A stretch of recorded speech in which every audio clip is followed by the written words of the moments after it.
Bismillah ar-Rahman ar-Rahim. Alhamdulillah wa salatu wa salam ala Rasulillah. On continue toujours avec notre livre sur Ahkam wa Adab al-Salam. Donc nous sommes arrivés au chapitre Al-Qiyamu lid-Dakhili 'inda al-Salami alayhi. Donc le fait de se lever pour celui qui entre lorsqu'on veut le saluer. Lorsque quelqu'un entre dans une pièce par exemple, comment on fait? Donc bien sûr dans ce sujet on risque de trouver quelques divergences chez les savants. Donc avant de parler de cela, il faut savoir que ces divergences elles sont venues donc par rapport à des façons de comprendre le texte. Donc ici c'est une question de fahm al-nusus, du fait de savoir comment les ulama ont compris les textes dans ce sujet-là. Et à partir du moment qu'il y a khilaf chez les ulama, et tous ces savants, malgré leur divergence, usent et utilisent les mêmes textes, mais simplement la compréhension est différente. Donc ici on appelle ça donc masail ijtihadiyya. Donc ce sont des textes où il y a effort d'interprétation. Donc il n'y a pas d'inkar dans cela. Et à partir du moment que c'est effort d'interprétation, c'est-à-dire que si quelqu'un ferait le contraire de toi, tu ne peux pas lui dire qu'il a faux, car il a des savants pour pouvoir en vérité appuyer ce qu'il fait. Donc ça c'est un interdit qui est inkar, le fait de réprimander quelqu'un qui ferait donc le contraire de ce que tu fais dans ce sujet-là. Et aussi, dans les sujets où il y a divergence, comme dans ce cas, on ne demande pas d'expliquer tous les détails aux gens, afin de ne pas les égarer, de ne pas les laisser en vérité dans le brouillard. Aussi, toujours par rapport aux règles à savoir, lorsqu'il y a khilaf, c'est de savoir qu'on doit aussi donc respecter et prêter attention à une règle religieuse qui est donc إذا تعارض مفسدة رُعِيَ أعظمهما ضرارا بالارتكاب أخفهما. Donc lorsqu'on se rend compte qu'il y a par exemple deux choses qui sont mauvaises et que l'on doit choisir l'une des deux, donc on choisira celle qui sera donc la moins mauvaise des deux. Si on doit se retrouver obligatoirement à choisir deux choses mauvaises, on prendra donc celle qui est en vérité la moins mauvaise. Ainsi que la règle qui ressemble à celle-ci, lorsqu'on dit dar al-mafasid awla min jalb al-masalih, c'est-à-dire le fait de repousser et de rejeter un mal passe avant le fait de vouloir acquérir un bien. Tu vas acquérir un bien, mais dans ta façon d'acquérir ce bien, tu dois passer par un mal. Donc ce bien, tu le délaisses. Parce que si tu ne le prends pas, c'est pas un problème. Ça va rien changer pour toi. C'est comme si on disait, Ras el-Mal, il reste là. Ton pécule d'origine, il reste là. Mais tu vas prendre un bien en faisant du mal, donc c'est pas bien. Donc tu ne prends pas ce bien-là. Parce que le fait de ne pas le prendre, c'est pas grave pour toi, il n'y a rien. C'est comme si on disait, par exemple, il vaut mieux protéger le pécule d'origine, Ras el-Mal, plutôt que de le perdre. C'est ça, tout simplement. Donc, bien sûr, les ulama, ils ont été, comme on l'a dit, donc en divergence vis-à-vis de cela. Certains ont vu qu'il est permis de se lever dans tous les cas. D'autres disent que c'est interdit et c'est selon en vérité les personnes. C'est selon en vérité la compréhension du hadith. Donc, on va parler du premier sujet, al-qiyamu ala-rajuli. Le fait de se lever lorsqu'un homme entre dans la mosquée ou dans la maison, dans l'endroit où tu es, dans l'assise. Donc il faut savoir que des fois, donc les gens se levaient. Les gens à l'époque, par exemple, même maintenant encore, les gens se levaient si un homme entrait. Surtout si cet homme, c'était par exemple, c'est le roi, hein, c'est un ministre, c'est ceci, c'est quelqu'un d'important. Les gens se lèvent. Et de cette façon-là, l'islam l'a interdit, le fait de se lever pour une personne comme ça. L'islam l'a interdit. Il y a un hadith de Jabir ibn Abdullah radiallahu ta'ala anhu qui rapporte, donc il dit اشتكى رسول الله صلى الله عليه وسلم فصلينا وراءه وهو قاعد وأبو بكر يسمع الناس تكبيره فالتفت إلينا فرآنا قياما فأشار إلينا فقعدنا فصلينا بصلاته قعودا فلما سلم قال إن كدتم آنفا لتفعلون فعل فارس والروم يقومون على ملوكهم وهم قعود فلا تفعلوا. Et c'est qui est rapporté donc par l'imam Muslim. Donc le prophète sallallahu alayhi wa sallam a eu mal et il a présidé la prière. Et nous avons prié derrière lui alors que lui il était assis. Et Abu Bakr donc levait la voix, c'est lui qui disait Allahu Akbar. C'est lui qui disait donc, qui prononçait le takbir afin que les gens entendent, parce que le prophète sallallahu alayhi wa sallam était donc, il n'était pas donc en bon état, il était malade. Il se plaignait d'un mal. Et le prophète sallallahu alayhi wa sallam s'est retourné vers nous et il nous a demandé donc de s'asseoir. Car lui-même, celui qui préside la prière, s'il est assis, que font ceux qui sont derrière lui? Il s'assied comme lui. Donc déjà, il s'est retourné, il a vu, et il a demandé aux gens de s'asseoir, en faisant un signe. Donc on a prié comme lui, de la même façon, assis. Et lorsqu'il termina sa prière, lorsqu'il prononça le salut final, il a dit, certes, vous alliez faire donc un acte que faisaient les Perses et les Romains. Les Perses et les Romains, ils se lèvent pour leur roi alors qu'ils sont assis. Donc le roi rentre dans l'assise, imaginez-vous, ils sont assis et le roi se lève. Donc le prophète sallallahu alayhi wa sallam, donc, il a quoi? Il a considéré cet acte-là à l'acte des gens de Rome et des gens de Fares. Alors qu'ils étaient assis, ils se lèvent pour lui. Vous voyez? Parce qu'ils vont faire ce jeu de la khélé, et après lui va rester assis, et eux ils vont rester debout. Donc ça ressemble à quoi? Ils vont être debout. Ils vont se lever, alors que le prophète il reste assis. Ça va ressembler en vérité à quoi? Justement à cet acte-là. Et le Nabi sallallahu alayhi wa sallam, il est venu pour qu'on adore Allah Azza wa Jal seul, sans associé. Donc ça a à voir en vérité avec le tawhid, l'unicité. Afin de ne pas exagérer sur les gens. Afin que cela n'entre pas dans l'exagération des gens. Donc c'est quoi? C'est adorer Allah seul. Et ne pas placer les gens au-dessus de tout. Non. Donc déjà ce geste-là, c'est pas un geste en vérité qui ressemble en plus au geste des musulmans. C'est un geste qui existe chez les autres religions, mais pas chez nous. Donc il dit, et ne faites pas, fala taf'alu, ne le faites pas. Donc c'est une interdiction de le faire. Et bien sûr, yustafna min dhalika ma idha kana al-qiyam lil-fa'ida. قال ابن مفلح في الأداب وأما القيام لمصلحة وفائدة فقيام معقل ابن يسار يرفع غصنا من شجرة عن رسول الله صلى الله عليه وسلم وسلم يعني وقت البيعة رواه مسلم والقيام أبي بكر يظله من الشمس فمستحب.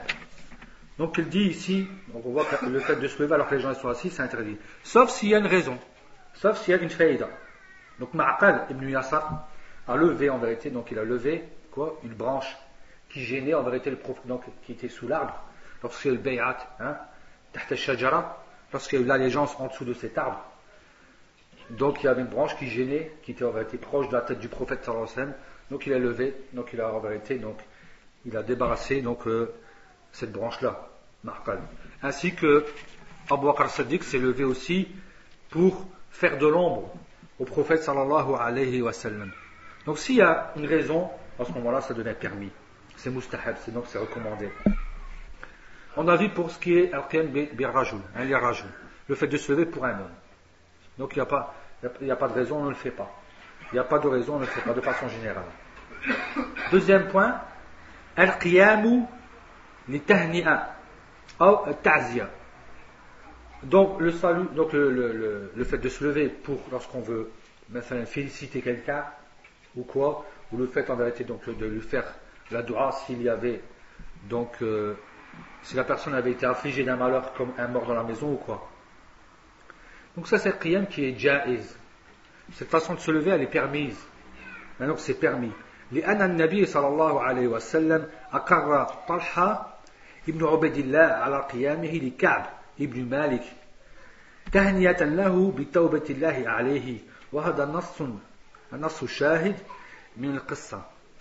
Donc Ka'b il dit, donc Talha s'est levé pour Ka'b lorsqu'il a fait Tawbah. Et on va voir l'histoire. Donc Ka'b il dit حتى دخلت المسجد. Ka'b il fait partie des trois qui n'ont pas été dans la Ghazwat Tabouk. Et on connaît que Ka'b donc a invoqué énormément Allah Azza wa Jal. Et puis Allah Azza wa Jal donc a accepté son repentir, qui est en vérité un exemple. Donc dans l'islam, son repentir, c'est un exemple parmi les exemples du repentir dans l'islam. Il dit حتى دخلت المسجد فإذا رسول الله صلى الله عليه وسلم جالس في المسجد وحوله الناس فقام طلحة بن عبيد الله يرهول حتى صاحفني وهنأني والله ما قام رجل من المهاجرين غيره فكان كعب لا ينساها لطلحة. Donc il dit certes, jusqu'à ce que je suis entré dans la mosquée, il y avait le prophète sallallahu alayhi wa sallam assis dans la mosquée et autour de lui des personnes. Et Talha ibn Ubaydillah s'est empressé, qu'il a trottiné afin de me serrer la main et de me féliciter. Et wallahi, personne parmi les muhajirin, donc les gens de Médine, s'est levé à part lui. Donc personne d'autre que lui s'est levé. Et Ka'b n'a jamais oublié l'acte de Talha. N'a jamais oublié l'acte de Talha. Qu'est-ce qu'il a fait? Talha ici, il s'est levé. Il était donc assis. Il s'est levé et il est parti le voir dans la mosquée et il lui a salué. Donc il lui a serré la main. On l'a bien vu hier par rapport à ça. Il lui a serré la main et bien sûr aussi il lui a félicité. Donc de son repentir. Donc il lui a félicité. Il l'a félicité. Et donc le contraire aussi, ta'ziya, c'est permis. Donc de la même façon, si maintenant tu allais voir quelqu'un, tu sais que la personne entre dans la mosquée et un malheur lui est affligé et que tu vas le voir pour lui faire la doua. Donc tu pourras te lever et aller le voir. Donc le fait de te lever vers lui, c'est permis. En ce moment-là, ça sera permis. Non. Donc ils disent, en vérité, donc c'est un qiyas, c'est en vérité c'est une analogie. Le fait qu'il est permis de féliciter quelqu'un dans un bonheur, il est permis aussi de quoi? D'aller voir quelqu'un, d'aider quelqu'un, en vérité de consoler quelqu'un dans son malheur. Troisième point, al-qiyamu li'anati al-ajiz. Le fait de se lever pour aider quelqu'un qui est en état d'incapacité. Il est en vérité, il est vieux, il est fatigué, il porte quelque chose de lourd. Moi, tu vas te lever pour quelque chose. Donc ici, il y a une faïda. La personne en vérité est en difficulté. Et ça, c'est mustahab, c'est recommandé. لما ثبت في مسند الإمام أحمد عن عائشة رضي الله عنها في قصة بني قريظة وفيه فقال أبو سعيد فلما طلع يعني سعد ابن معاذ على رسول الله صلى الله عليه وسلم قال قوموا إلى سيدكم فأنزلوه فقال عمر سيدنا الله عز وجل قال أنزلوه فأنزله فقال الحافظ ابن حجر بالسند يعني سنده حسن. Donc ici l'histoire c'est donc après l'histoire de Bani Qurayza, donc une bataille parmi les batailles avec les juifs Bani Qurayza. Donc ce sont une des trois tribus juives qui vivaient à Médine. Et on sait que donc le jugement de ce châtiment qu'ils ont reçu, c'est le jugement de Sa'd. Et bien sûr le jugement de Sa'd, et c'est eux qui ont choisi Sa'd pour qu'il soit juge pour eux. Non, il a jugé ce dont, avec le jugement d'Allah Azza wa Jal. Et ici Mu'adh donc, lorsqu'il est venu, tout en sachant qu'il a été blessé, tout en sachant qu'en vérité donc Sa'd, il est venu, et ils lui ont dit, donc, levez-vous pour votre chef de tribu. Votre chef de tribu. Omar a dit notre chef, Sayyiduna, c'est Allah Azza wa Jal. Et on sait que Sayyid, si on parle, si en vérité on mentionne le mot Sayyid sans donc l'associer à quelque chose, à un objet ou à une tribu ou quoi, on sait qu'on parle d'Allah Azza wa Jal. Mais si tu dis Sayyid al-Qabila, donc le chef, ça veut dire on sait que c'est le chef de la tribu. Sayyid as-Sayyara, c'est le chef, donc c'est le propriétaire de la voiture. Sayyid al-Bayt, c'est en vérité donc le propriétaire de la maison. Parce qu'on l'associe à quelque chose, à un objet, ou à un endroit, ou bien à une chose. Lorsqu'on parle de façon générale, brute, hein, on sait qu'on parle de Allah Azza wa Jal. Si on dit Sayyid, tout simplement, c'est Allah Azza wa Jal. Et si on dit, il est permis de dire Sayyid à la personne, si, bien sûr, on va automatiquement le raccrocher, le rattacher à quelque chose. Ou à une tribu ou quoi. Donc là, on voit qu'ils l'ont aidé. Pourquoi? Parce qu'il a été touché, il a été blessé. Quand est-ce? Fil Khandaq. Donc, dans la bataille du fossé. Fil Khandaq, donc l'endroit qui est en vérité, là où ils appellent ici à Médine, As-Sab'a Masajid. Et en vérité, ceux qui entendent les personnes âgées qui ont fait le Hajj ou la Umrah, lorsqu'ils entendent As-Sab'a Masajid, sachez qu'il n'y a pas de Sab'a Masajid dans l'islam. Comme ils disent, Majid Aïcha. Aïcha avait une mosquée, Aïcha fait l'imam. Est-ce qu'il y a dans l'islam une femme qui fait l'imam? Là. Est-ce qu'on a vu depuis le prophète jusqu'à maintenant une femme qui vient, qui rentre et qui prise la prière chez les gens? Majid Aïcha, Majid Foulan, Majid Foulan. Ils étaient en division pour qu'ils ont une mosquée dans une seule montagne de rien du tout qui fait même pas 300 mètres carrés ou un peu plus, vraiment c'est pas grand. Et chacun a sa petite mosquée. Pourquoi ils étaient en train de se manger? Ils étaient sauts au point où chacun faisait sa mosquée. Achir et dit, mon grand-père n'a pas connu ces mosquées-là. Elle n'existait pas. C'est un autre professeur qui disait ça. Mon grand-père a dit qu'il ne connaissait pas ces mosquées-là à Médine. Donc c'est en vérité, c'est ce qu'on appelle en vérité, c'est là le Khandaq. Khandaq c'est là d'autre, c'est où il y a une montagne, c'est en vérité considéré comme en dehors de Médine. Maintenant c'est totalement à l'intérieur de Médine. C'est totalement à l'intérieur de Médine. C'est du côté donc sud-ouest. C'est du côté sud-ouest de Médine. C'est totalement à l'intérieur. C'est un Khandaq. Pour ceux qui connaîtraient, qu'ils entendraient un jour, si les gens les prennent dans le bus quand ils font le Hajj ou la Umrah et qu'on les ramène faire le parcours, donc le ziyarat, ce qu'ils appellent le ziyarat, ils vont vous ramener là-bas au Sab'a Masajid. Sachez que c'est pas une sunna, parce que ça n'a jamais existé dans l'islam à Kulli Hal, c'est mosquée. C'est pour ça que les ulama ils disent Sab'a bid'a. Donc les 7 bid'a, au lieu de dire les 7 mosquées, ils disent les 7 bid'a. Parce que là, ça mène l'islam fiché. Yani, tu trouveras pas ça qu'il n'y a pas longtemps. Là, ça ramène de l'argent. Ça fait ceci, ça fait cela. Donc les gens ils ramènent. Le taxi, mais il arrive. Le jahil hada, le taxi. Jahil, c'est un vieux, c'est un ami, il prend, il va te monter dans son taxi, il va te faire le tour de tout ce qu'il y a, tout ce qui est connu. Il ne sait même pas le sanad de ça, il ne sait même pas si ça existait en islam ou pas.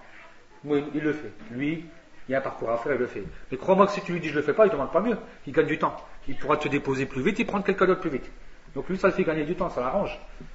Mais le musulman, ça doit savoir qu'il doit parler. Et ça, en vérité, ça revient à qui? Ça revient au tawafil. Ça revient à ceux qui prennent les gens au hajj ou à la umrah. Adatan, c'est des juhal.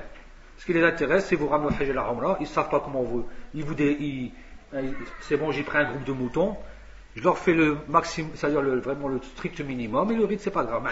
Même fils sunna, il n'y a pas d'imam pour les aider, tout simplement. Ça, c'est quelque chose qui n'est pas bien. Surtout pour les gens qui ont entendu massacrer toute leur vie pour faire un seul hajj dans leur vie et on leur faire un hajj qui est malhonnête. Et ça c'est grave. Et ces gens ils vont payer devant Allah Azza wa Jal. Et Allah Azza wa Jal leur donne beaucoup d'argent. Alors là c'est pas parce qu'ils les aiment bien. C'est justement pour les enfoncer. Ils ramassent énormément d'argent et croyez-moi que c'est pas pour un bien. Non.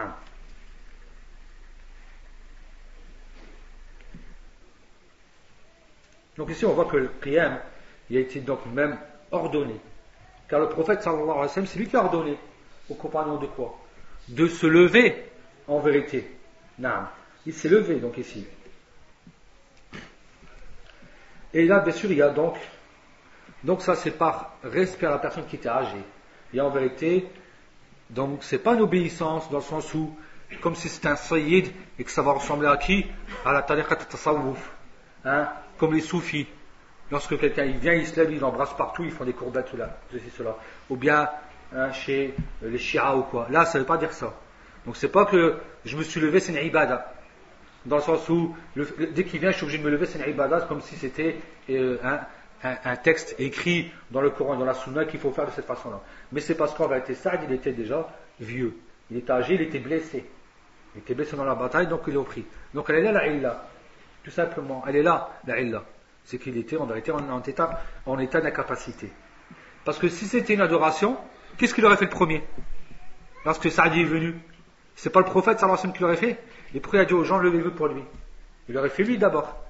Et ceux qui se sont levés, c'est pas les premiers des compagnons. C'est pas Abu Bakr et c'est pas Omar. Alors comment le prophète il va laisser, Abu Bakr il va laisser, Omar il va laisser, les autres ils l'ont fait. Ça serait les premiers à courir après, à faire en vérité, mettre en pratique cette adoration-là. C'était une adoration. Donc en vrai, c'est pas une adoration. Mais tout simplement, comme on l'a dit, il était blessé. Petit 4. Qiyamul ibn li abih wa zawja li zawjiha wal aks. L'enfant ou la personne lorsqu'elle se lève pour son père. Lorsqu'on dit son père, on comprend que c'est le père et la mère. L'épouse pour le mari et le contraire aussi. Donc le mari pour l'épouse. Donc ça c'est jaiz, c'est permis. C'est quoi? Donc le hukm c'est quoi? C'est que c'est permis. Et c'est hadith rapporté par Al-Bukhari ou Aïcha radiyallahu ta'ala anha fi qissatul ifk. Dans l'histoire donc du mensonge sur elle, du mensonge proféré sur Aïcha radiyallahu anha. Et ça c'est un dalil comme quoi le prophète sallallahu alayhi wa sallam est bien été envoyé de la part d'Allah azza wa jal. Parce qu'un charlatan, un menteur, il va pas raconter cette histoire et il va pas venir le faire vivre cette histoire et après faire ceci et faire cela et puis descendre une barra de cette façon-là. Un menteur, un charlatan, il ne patiente pas autant que ça, un mois. Il aurait dit le lendemain. Il aurait pu très bien le dire même le jour même. Alors c'est vrai que les charlatans ils ont l'habitude de même dépasser ce que les prophètes disent. Ils auraient dit tout de suite Allah a dit qu'elle n'a rien fait. Allah a dit que c'est toi qui as fait. Il aurait pu très bien mentir et inventer. Mais comme le Nabi sallallahu alayhi wa sallam n'est pas menteur, donc même si quelque chose viendrait contre lui, il attend l'ordre d'Allah azza wa jal. Donc déjà ça c'est une faïda parmi les faïdas de cette histoire-là. Donc فقالت لي أمي قومي إليه. Donc ma mère, c'est Aïcha qui raconte, ma mère elle m'a dit lève-toi pour lui. Donc aussi on voit qu'il y a la mère de Aïcha radhiyallahu anha, car elle était mal, c'était une période difficile pour elle. Et sa mère venait l'aider. Elle avait besoin de sa mère pour ces moments difficiles. Elle a besoin de quelqu'un qui va quoi? Qui va être proche d'elle dans ces moments difficiles. فقلت والله إني لا أقوم إليه إني لا أحمد إلا الله عز وجل. Il dit wallah je ne vais pas me lever pour lui. C'est son mari, c'est le prophète sallallahu alayhi wa sallam. Et certes, je ne loue qu'Allah azza wa jal. C'est le tawhid, c'est pour Allah azza wa jal. Donc cet acte qui pourrait ressembler à un acte comme si c'était lui que je devais adorer, là c'est Allah azza wa jal que je vais adorer. فأقر النبي صلى الله عليه وسلم عائشة على هذا. Et le prophète sallallahu alayhi wa sallam a acquiescé, il a approuvé ce qu'a dit la mère de Aïcha radiyallahu anha. C'est donc tu peux te permettre pour Aïcha de te lever à la raison de ta mère. Ça c'est permis. Parce que c'est le respect qu'il y a en vérité ici entre l'épouse et l'époux. Les liens particuliers qu'il y a entre eux. Donc on profite de ça, que c'est comme al-qiyam. On entre dans le qiyam, quoi? Les tahni'a. On va le rentrer en vérité, on peut yulhaq. Il est permis en vérité de considérer, c'est comme le fait lorsque tu vas féliciter quelqu'un. Donc ton époux est rentré, la femme est contente, donc elle va se lever pour aller vers lui, donc l'embrasser ou quoi, elle va aller vers lui. Et quoi? C'est qu'elle n'attend pas qu'il s'assied pour qu'elle s'assied. Elle s'assied, elle. Elle n'est pas demandé d'exagérer. Elle peut se lever pour lui, et ainsi de suite, et même le contraire. Et ça aussi, bien sûr, entre aussi par rapport aux parents, il va voir ça tout de suite.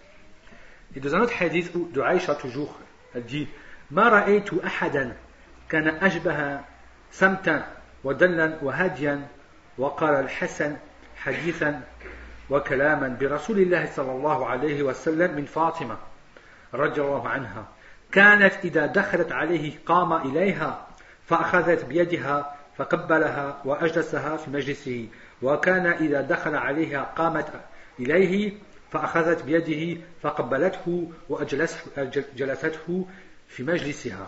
Et c'est un hadith qui est rapporté par Abu Daoud et Ibn Muflih dans Al-Adab, donc il dit que Isnadun Sahih, donc c'est une chaîne de transmission qui est bonne, ainsi que l'imam Tirmidhi aussi, il dit qu'il est Sahih Gharib. Donc Aïcha dit, je n'ai jamais vu, donc c'est-à-dire quelqu'un à voir, donc le samt, c'est le fait de se taire, d'avoir en vérité un long silence, de réussir à garder un long silence, et aussi celui qui montre la voie de la meilleure façon, hein, et la meilleure guidée. Et le Hassan a rajouté, ainsi que la meilleure parole, hein, donc le meilleur récit, la meilleure parole, que l'envoyé d'Allah sallallahu alayhi wa sallam. Donc le Nabi sallallahu alayhi wa sallam, dans sa façon de montrer les choses, dans sa façon de se comporter, dans sa façon de parler, il n'y avait pas mieux que lui. Il n'y avait pas mieux que lui dans cette façon-là.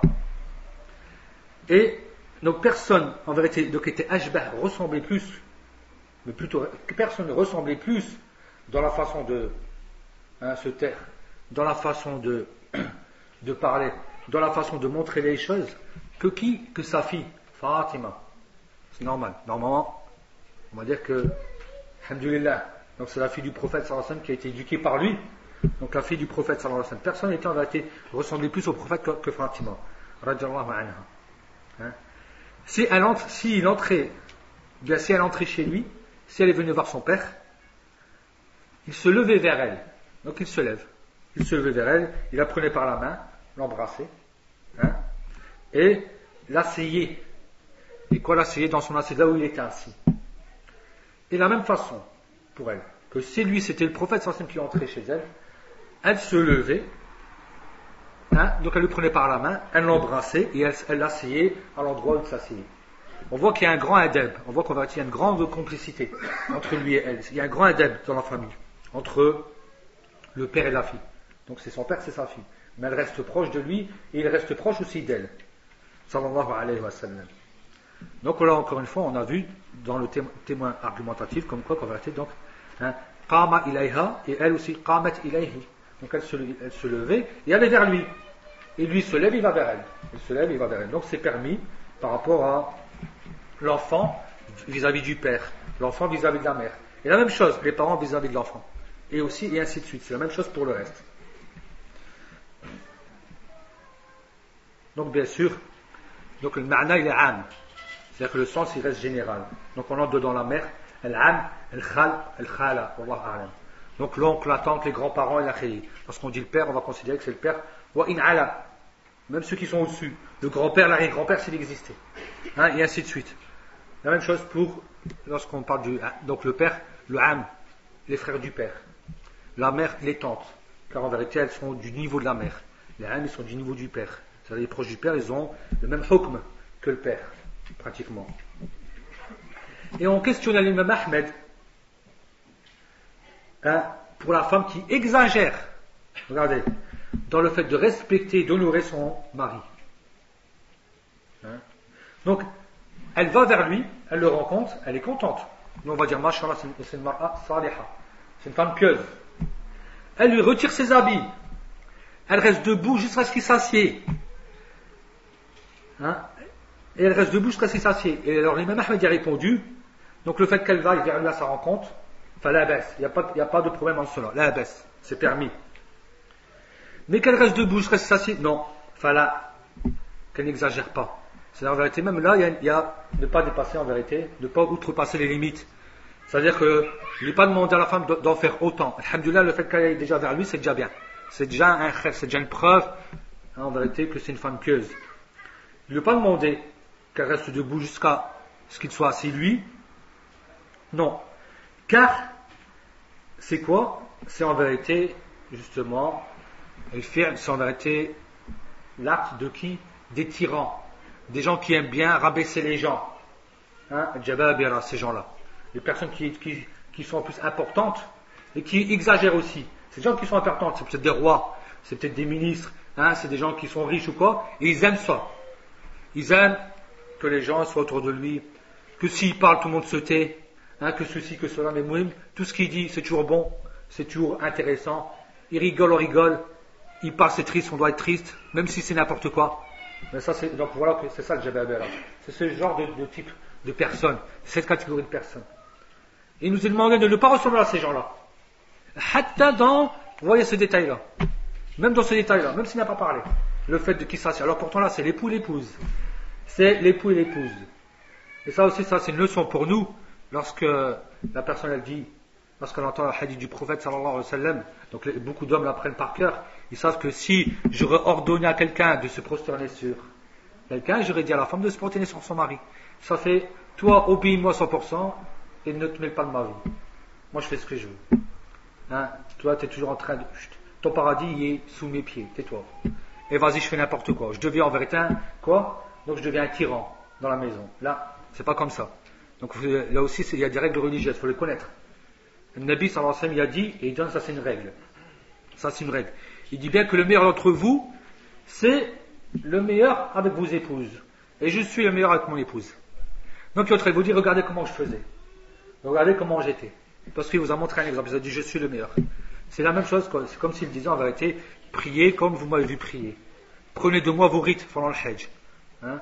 La même chose, ablution, hein? Faites vos ablutions de la même façon que moi. Donc tu vas regarder comment il a fait sa prière. Tu regardes comment il fait ses ablutions. Tu regardes comment il fait son Hajj. Et ben regarde comment il est avec son épouse.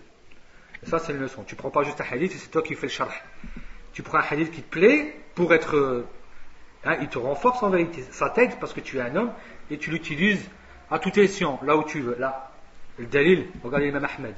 Les gens, on aurait accepté qu'elle nous retire la veste, ou qu'elle nous retire peut-être les chaussures, les chaussettes, pourquoi pas. On accepterait ça de s'allonger sur le fauteuil et qu'elle fasse cela. Mais pour toi, c'est pas demandé. Vous voyez, c'est pas demandé. Et on retrouve وَقَدْ أَنْكَرَهُ Omar ibn Abdel Aziz. Donc avant l'imam Ahmed, Omar ibn Abdel Aziz, rahimahullah, a détesté cela. Donc il a détesté cela. Donc c'est pas quelque chose qu'il faut faire. Donc c'est le salaf qui parle. Hein, c'est l'imam Ahmed, c'est Omar ibn Abdel Aziz qui est un grand savant. Lui c'était pas juste un émir, c'était un grand savant. Naam. Ici maintenant on est au petit 5, al-qiyamu lil-qadimi min al-safar. Ou min safarin. Donc le fait de se lever pour celui qui est venu en voyage, pour celui qui revient de voyage, c'est jaiz, c'est permis. Hukmuhu jaiz, c'est permis. Car les compagnons le faisaient. Donc, المعانقة لا تكون إلا بالقيام. المعانقة لا تكون إلا بالقيام. C'est-à-dire qu'il vient, tu peux te lever à ce moment-là. Ça sera debout. C'est pas le fait que lui vient, il s'abaisse pour qu'il te dise reste assis et il te fait la collade. Comme souvent nous on fait. Là, à ce moment-là, tu vas te lever, c'est permis. Et ça sera plus simple. Nous on fait le contraire, on a l'habitude de rester assis parce qu'on a appris qu'on ne se lève pas pour la personne, donc on fait tout assis et c'est la personne qui arrive, qui s'abaisse, qui te fait. Non, toi lève-toi. Il est venu de voyage. C'est permis. Et les compagnons le faisaient. Al-mu'anaqa. Donc la collade. Et un frère m'a donné ça, donc il m'a dit, ici, donc il a sorti du dictionnaire en me disant que Al-mu'anaqa c'est aussi embrassade. On peut l'appeler embrassade. Donc c'est action de deux personnes qui s'embrassent, leur retrouvailles donnèrent lieu à des embrassades chaleureuses. C'est ce qui est écrit dans le dictionnaire. Donc pour le qu'on va dire accolade ou embrassade ou étreinte. Et aussi donc Muthanna يعني سأل مثنى عبد الله أبا عبد الله أحمد بن حنبل donc qu'est-ce qu'on a l'imam Ahmed rahimahullah ما تقول في المعانقة que dis-tu sur cette embrassade, cette encolade هل يقوم أحد لأحد في السلام إذا رآه. Est-ce que l'un se lève vers l'autre pour le saluer lorsqu'il le voit? قال لا يقوم أحد لأحد, que personne ne se lève pour qui que ce soit. وأما إذا قدم من سفر فلا أعلم به بأسا. Mais si la personne, donc la deuxième personne est venue du voyage, je ne vois pas de mal qu'il se lève pour lui. لا أعلم به بأسا. Je ne vois pas de mal en cela. إذا كان على تدين يحبه في الله أرجو لحديث جعفر أن النبي صلى الله عليه وسلم اعتنقه وقبل جلدة بين عينيه. Donc, il dit, et en espérant que cela est fait en vérité pour Allah. Tu l'aimes pour Allah. Donc tu te lèves, tu l'aimes pour Allah Azza wa Jal. C'est religieux ce que tu fais. Car le prophète sallallahu alayhi wa sallam a embrassé qui? Ja'far, qui est de sa famille. Il fait partie de ceux qui sont partis où? Qui sont partis à Habasha. Qui l'a rejoint où? À Médine. Et le Nabi sallallahu alayhi wa sallam était content de le voir Ja'far arriver. Et il a embrassé où? Ici, donc entre les deux yeux. C'est-à-dire entre les deux sourcils plutôt. Fil jalda, bayna aynayhi, ici. Donc entre eux, en vérité, les yeux, ici. Donc il a embrassé en vérité en bas du front. C'est aussi, il y a moins de takalluf. La personne ne doit pas baisser sa tête. Elle peut rester en vérité même droite. Il est plus facile de l'embrasser comme ça. Pas besoin d'aller loin pour aller embrasser par exemple, le haut du front ou quoi. Donc intaha kalamuhu. Et si c'était, donc si bien sûr la personne venait de voyage, et que, maintenant, tu es en khutbah de Jumu'ah, à ce moment-là, c'est clair que tu ne vas pas te lever pour l'embrasser. Tu vas attendre que la prière se termine. Hein, s'il y a un moment où il nous est demandé la concentration. Et de la même chose avant Subh, lorsque les salafs allaient à la mosquée pour salat Subh, ils priaient la prière du Subh, donc ils attendaient, ils allaient, maintenant, donc ils faisaient leur sunnah, ou bien ils faisaient leur zikr, ou bien ils lisaient le Coran ou quoi. Après ils priaient en groupe, après ils faisaient le rappel, voire jusqu'au shuruk. Après des fois s'asseyaient pour faire une petite assise, et après l'assise ils allaient saluer la personne, même si la personne revenait de voyage. Tellement c'était en vérité, ils avaient besoin de ces moments-là pour commencer la journée. Pourquoi? C'était en vérité leur nourriture donc spirituelle. C'était tellement fort, ils voulaient commencer la journée en forte adoration, dans l'adoration forte, qu'ils ne saluaient personne, même si la personne venait de voyage. Donc vous voyez, il y a des moments précis où on pourra se permettre de ne pas le saluer. Comme faisaient les compagnons, comme faisaient les salafs. Ils n'allaient pas s'embrasser. Ils attendaient jusqu'à la fin. Jusqu'à des fois après Shuruk. Ils restaient jusqu'au Shuruk. Ils faisaient un rappel entre eux. Ils priaient Duha et après ils s'embrassent. Et après ils se lèvent et ils se saluent. S'ils doivent se saluer. Et si quelqu'un venait de voyage, il l'embrassait à ce moment-là. Hein, ils faisaient donc la collade à ce moment-là. Vous voyez un petit peu pourquoi? Parce qu'ils ne veulent pas casser. Ils ne veulent pas avoir de coupure. C'est-à-dire entre Allah dans la parole, dans le rappel. Et ils ont très bien aussi compris qu'est-ce que ça veut dire en vérité. Innal masajida lillah. Et que, bien sûr, certes, les mosquées sont par Allah. Fala tad'u ma'allahi ahada. Et n'invoquez en dehors d'Allah personne. Eux, lorsqu'ils entrent dans la mosquée, ils ne regardent pas si toute la bande elle est là. La bande elle est là, je suis bien. La bande elle est pas là, je suis pas bien. Ça prouve que c'est ta bande qui compte. C'est plus la bande qu'Allah Azza wa Jal. Et dès qu'ils viennent, on reste à côté d'eux, jusque Tahit Majid, jusque plutôt, par exemple, l'Iqama des fois, et on prie pas Tahit Majid. Alors que Tahit Majid, c'est la première qui a demandé, tu salues même pas les gens normalement. Tu fais Tahit Majid. Regardez un petit peu la relation de la personne avec Allah. Regardez un petit peu la relation qu'on a nous avec Allah. La faible relation, la forte relation des plus prédécesseurs. Si on se dit à la ferme salaf, donc voilà, à la ferme salaf, on a un exemple. Ça c'est le matin. On sait bien que dans beaucoup de pays, les gens disent un bon déjeuner c'est quoi? On mange bien pour tenir la journée. Ben ça c'est ton bon déjeuner pour tenir ta journée dans ton adoration. Le Mahmed c'est ce qu'il disait. Il est même Ibn Taymiyyah, il disait qu'il a besoin de ça. J'ai besoin de ça pour. Donc c'est mon déjeuner. J'ai besoin de ça pour ma journée, pour démarrer ma journée. Comme il le faut. C'est le même Ibn Taymiyyah qui dit ça. Donc, ici, donc on est arrivé, donc on a terminé. Donc là c'est une fatwa donc de l'imam Ahmed par rapport à cela. Sixième point, al-qiyamu lil-istiqbali 'inda al-qudum. هذا القيام لا بأس به. Donc le fait, c'est-à-dire d'être à la rencontre de quelqu'un lorsque quelqu'un vient, 'inda al-qudum lorsqu'on arrive. Donc le fait de se lever pour accueillir quelqu'un, t'accueilles quelqu'un qui vient de loin ou quoi. وهذا القيام لا بأس به. وصورته أن يقوم الشخص من مجلسه لاستقبال إنسان قادم. Il y a c'est dans son assise, et puis quelqu'un est venu de loin. Quelqu'un est venu, c'est un voyageur, quelqu'un est venu. Donc il arrive, quelqu'un est venu. Et il se lève pour accueillir cette personne. إنسان قادم, donc une personne qui est venue, عليه. وقد حمل العلامة ابن القيم رحمه الله الأحاديث الواردة في القيام كحديث قيام فاطمة للنبي صلى الله عليه وسلم وقيامها له. وعلى هذا النوع من القيام كما قال رحمه الله تعالى جمعا بين الأحاديث الواردة في القيام والنهي عنه.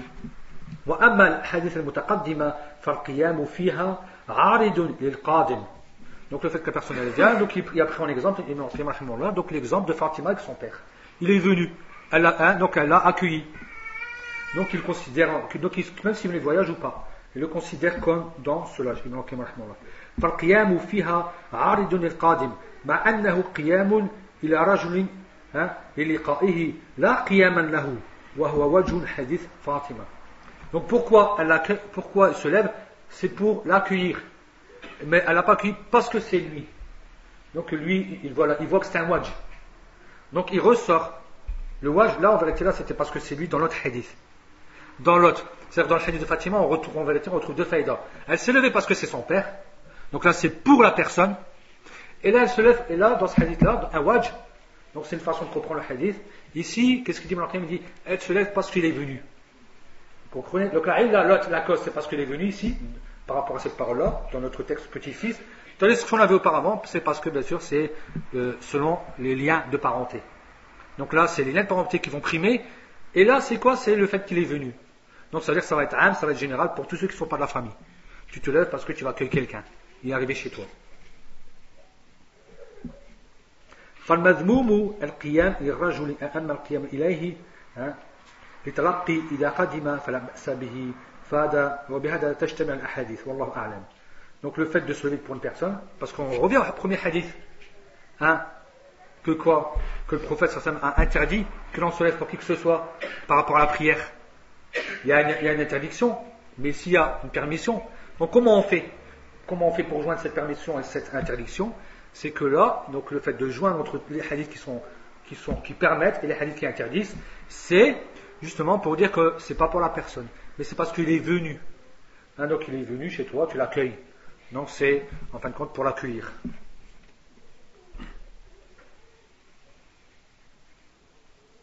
Parce qu'il y a une différence entre le fait donc de dire, alors qu'il aime les chasses, se lever pour la personne et se lever vers la personne, se lever pour aller chercher la personne.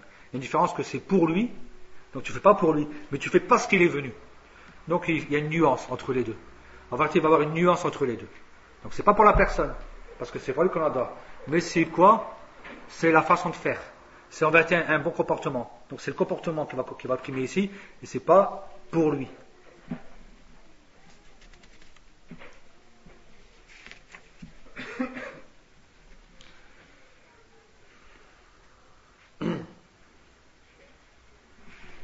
Même le il voit que le fait de se lever pour quelqu'un, donc il voit que c'est au nombre de 3.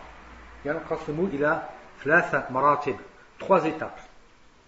قيام على رأس الرجل وهو فعل الجبابرة.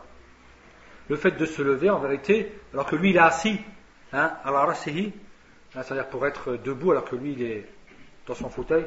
Et ça c'est donc justement donc des rois et autres. Donc ça c'est interdit. Le fait de faire ça pour eux. وقيام إليه عند قدومه. Le fait de se lever vers lui parce qu'il est venu, لا بأس به, c'est permis. وقيام له عند رؤيته وهو متنازع عنه أو متنازع فيه. Le fait dès qu'on l'a vu on se lève. Et là bien sûr il y a un khilaf par rapport au ulama.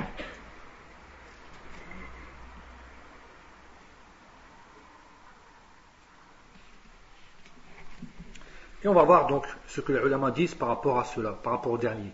Donc septième point, al-qiyamu 'inda ru'yati ar-rajul. On se lève dès qu'on a vu quelqu'un, le fait d'avoir vu une personne. Donc ici, bien sûr, c'est là qu'il y a le plus de paroles. C'est par rapport à ça. C'est là qu'on va retrouver plus de ikhtilaf chez les ulama par rapport à cela. Non. Donc on voit ici la parole de l'imam Ahmed, ou bien ce que rapporte l'imam Ahmed ainsi qu'Abu Daoud et Tirmidhi et autres, où Abu Mijlaz dit que Muawiyah donc dakhala baytan fi Ibn Amir wa Ibn Zubair. Muawiyah est rentré dans la maison alors qu'il y avait Ibn Amir et Ibn Zubair. Faqama Ibn Amir. Ibn Amir s'est levé. Wa jalasa Ibn Zubair. Et Ibn Zubayr ne s'est pas levé, il est resté assis.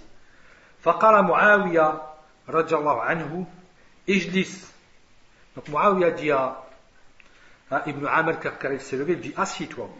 فإني سمعت رسول الله صلى الله عليه وسلم يقول من سره أن يتمثل له العباد قياما فليتبوأ مقعده من النار. Et ça c'est une version d'Imam Ahmed. Et c'est un hadith qui est hasan, qui est bon.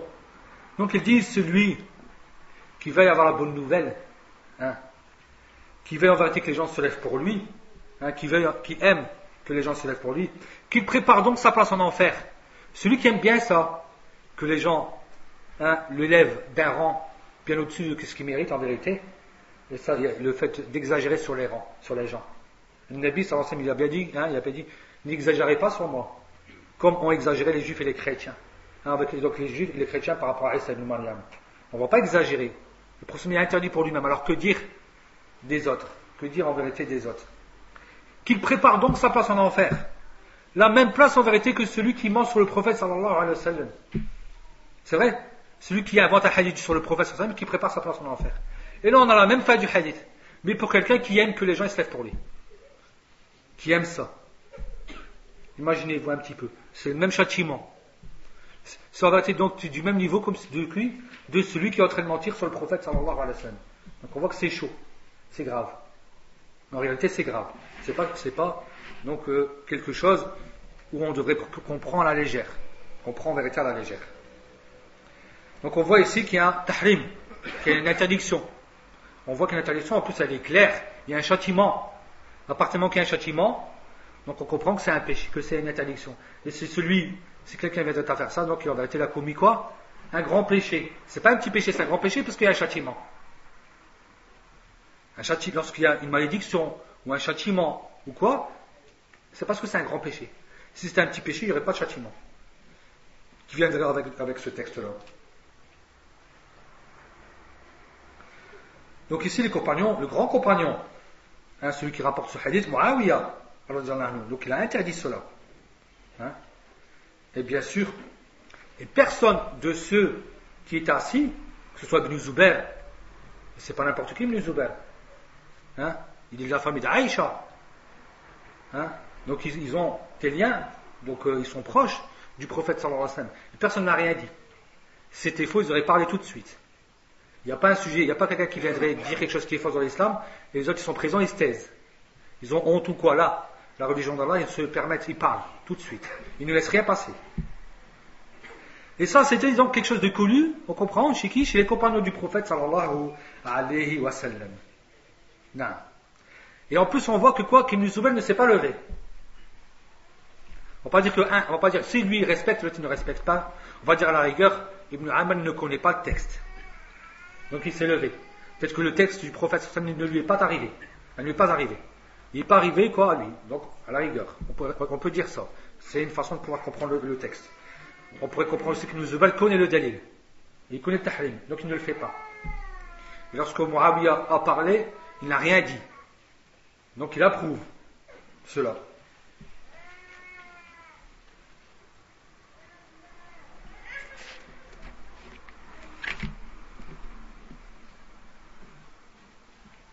Donc après, bien sûr, des gens disent que cela c'est faux. Ibn al-Qayyim al-Qahhal répond par rapport à cela. Il répond par rapport à cela. Parce que certains donnent des choubars, et ça, pour nous, c'est pas intéressant. C'est pas que c'est pas intéressant, mais je veux dire, c'est pas plutôt du niveau. Dans le sens où c'est toujours intéressant, mais ça reste pas du niveau. Ainsi que, ici, Anas, radiallahu anhu, donc il dit ما كان أحد أحب إليهم من رسول الله صلى الله عليه وسلم وكانوا إذا رآه لم يقوموا لما يعلمون من كراهيته لذلك. Et c'est un hadith qui est Hassan Sahih, qui est rapporté par le même Tirmidhi. Donc Anas rapporte, radiallahu anhu, personne n'était plus aimé auprès d'eux, donc des compagnons du prophète sallallahu alayhi wa sallam, que le prophète sallallahu alayhi wa sallam. Et lorsqu'il le voyait, il ne se levait pas pour lui. Les compagnons ne le font pas pour le prophète sallallahu alayhi wa sallam. Les meilleurs des exemples, les compagnons, avec le meilleur et des meilleurs, le prophète sallallahu alayhi wa sallam. Donc à ce moment-là, on comprend que tout le reste c'est en dessous. Donc tout le reste sera automatiquement vain. Ça ne vaut rien. Même si tu voyais faire ça, donc des gens d'importance pour toi. Car les compagnons ne l'ont pas fait envers le prophète d'Allah sallallahu alayhi wa sallam. Donc lorsqu'ils l'ont vu, ils ne se sont pas levés car ils savent qu'ils détestaient cela. Et ça ne veut pas dire makruh. Ça ne veut pas dire makruh ici, dans le sens que c'est détestable. Que si tu le fais, tu n'as pas de péché. Que si tu le sais, si tu le fais, tu n'as pas de péché. Toi. Mais en vérité, si tu le délaisses, tu as en vérité des hasanat. Mais en vérité, c'est haram, c'est interdit. Ils détestent cela. Je déteste ce qui est haram. Est-ce que ce qui est haram, tu l'aimes? Non, tu le détestes. Donc on peut l'utiliser dans la langue arabe. Lorsqu'on voit ici karahiyya, c'est pas dans le sens shari'i, mais c'est dans le sens linguistique. C'est un mot qui est utilisé dans la langue arabe. Il n'y a pas de problème, il n'est pas utilisé que dans un contexte juridique, dans le sens que c'est makruh ici. Ça ne veut pas dire ça, mais ça veut dire qu'en vérité que c'est interdit. Donc voyez un peu, la personne devrait réfléchir sur la guidée du prophète sallallahu alayhi wa sallam, ainsi que comment faisaient les compagnons du prophète sallallahu alayhi wa sallam. Qu'est-ce qu'il fait en vérité? Ici il ferme les portes. Il ferme les portes à quoi? à tout ce qu'il leur a appris dans l'unicité d'Allah Azza wa Jal et à tout ce qu'il leur a interdit dans le shirk. Le Nabi sallallahu alayhi wa sallam, lorsqu'il protège, himaya, une shirk, lorsqu'il protège contre le shirk, il les a protégés contre tout. Le fait, donc il les a protégés, les compagnons, contre le shirk, avec la parole, avec les actes, avec le cœur aussi, avec tout. Dans le fait de ne pas accrocher par exemple les armes sur les arbres, le fait de ne pas dire si Allah veut, toi tu veux, et autres, il y a énormément de choses, tous les détails sont là. Et là aussi, ça rentre aussi dans ça. Il ferme la porte, c'est ça les zara'i, c'est afin de fermer la porte à quoi, à quelque chose, parce que ceux qui viennent après, ce qu'ils font, ils exagèrent, ils ne comprennent pas bien le texte, et ils vont beaucoup plus loin. Et ils vont faire en vérité, ils vont arriver à quoi, à al-ghulou bis-salihin. Ça commence comme ça commence par une petite chose, et ça se termine par, en vérité, donc un grand péché qui risquerait d'être le shirk, qui risquerait en vérité d'être le shirk ici. Donc le compagnon du prophète sallallahu alayhi wa sallam, le prophète sallallahu alayhi wa sallam, les éduque, il éduque les compagnons du prophète à délaisser cela, et de ne pas, alors que quoi, que les compagnons du prophète aimaient trop le prophète sallallahu alayhi wa sallam, il aimait énormément, et pourtant il ne le faisait pas. Donc l'amour des compagnons envers le prophète, c'est obligatoire qu'il soit encore plus fort que notre amour envers qui que ce soit. C'est obligé. Et pourtant ils ne le font pas. Donc on a vraiment tous les exemples. Les meilleurs hommes avec le meilleur homme. Et donc les meilleurs exemples dans tous ces aspects, et même aussi même dans l'intérieur, même dans leur amour du prophète qui est en vérité plus fort que tous les amours possibles. Donc en vérité, il faut connaître cela.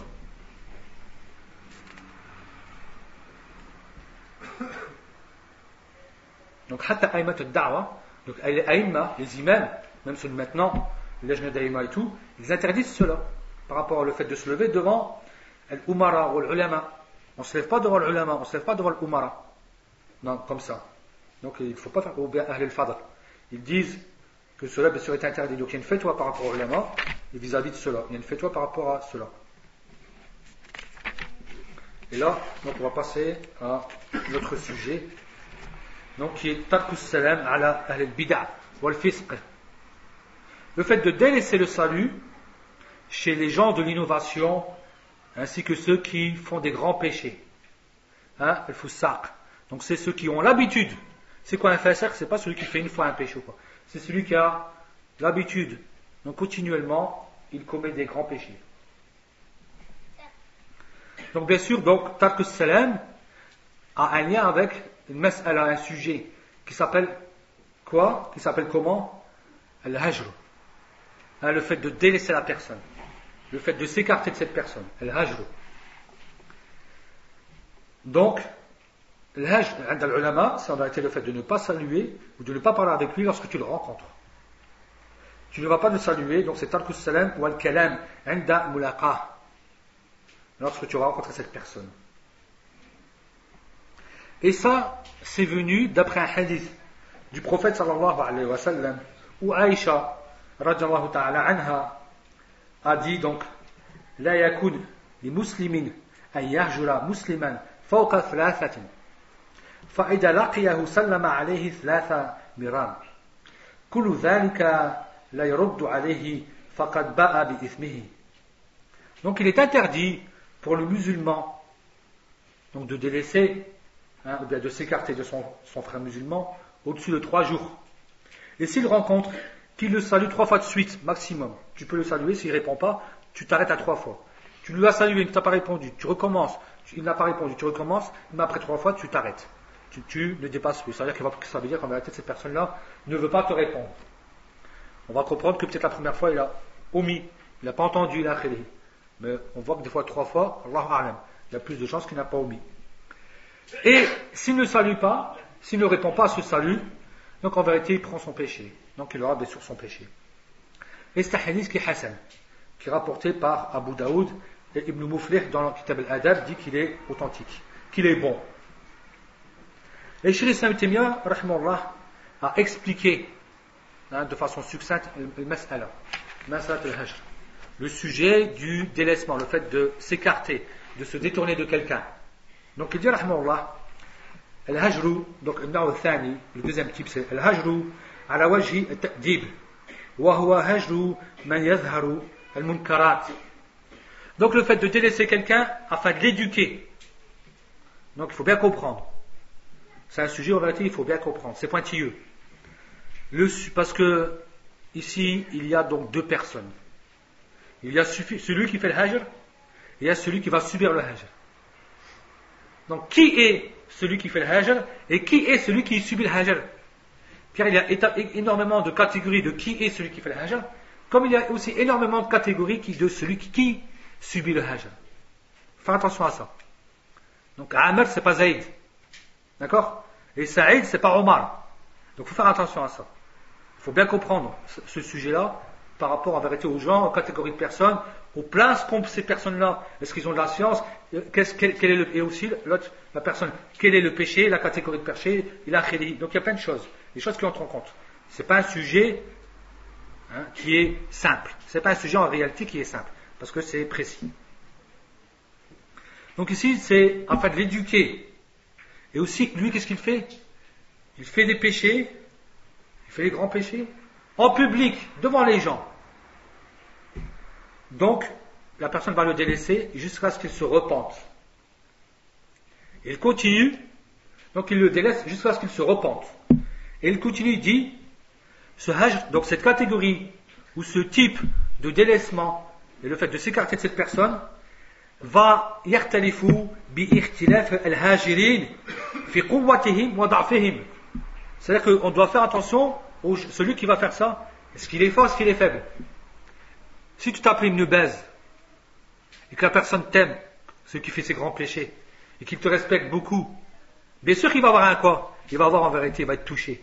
Mais si tu es un inconnu, si toi en vérité ou bien tu es un inconnu et toi aussi en vérité tu commets pas mal de péchés devant lui, il connaît beaucoup de tes défauts, est-ce que ça sera le même impact? Vous comprenez? Donc il faut faire attention à ça. Il faut savoir comment ça se passe. Qui il est et qui t'es toi aussi. Qui tu es toi, qui il est. Ne crois pas que c'est au même stade pour tout le monde. C'est pas vrai. Donc il faut faire attention à cela.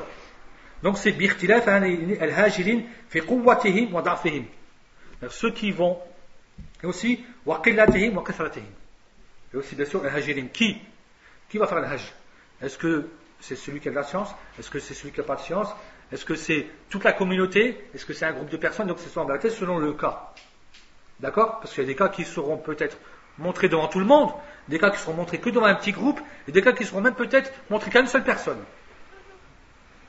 Donc tout est différent, il faut bien comprendre cela. Après il dit فَإِنَّ الْمَقْصُودَ بِهِ زَجْرُ الْمَهْجُرِ وَتَأْدِيبُهُ وَرُجُوعُ الْعَمَّةِ عَنْ مِثْلِ حَالِهِ. Il faut qu'il y ait en vérité une faïda derrière, une bonne niya.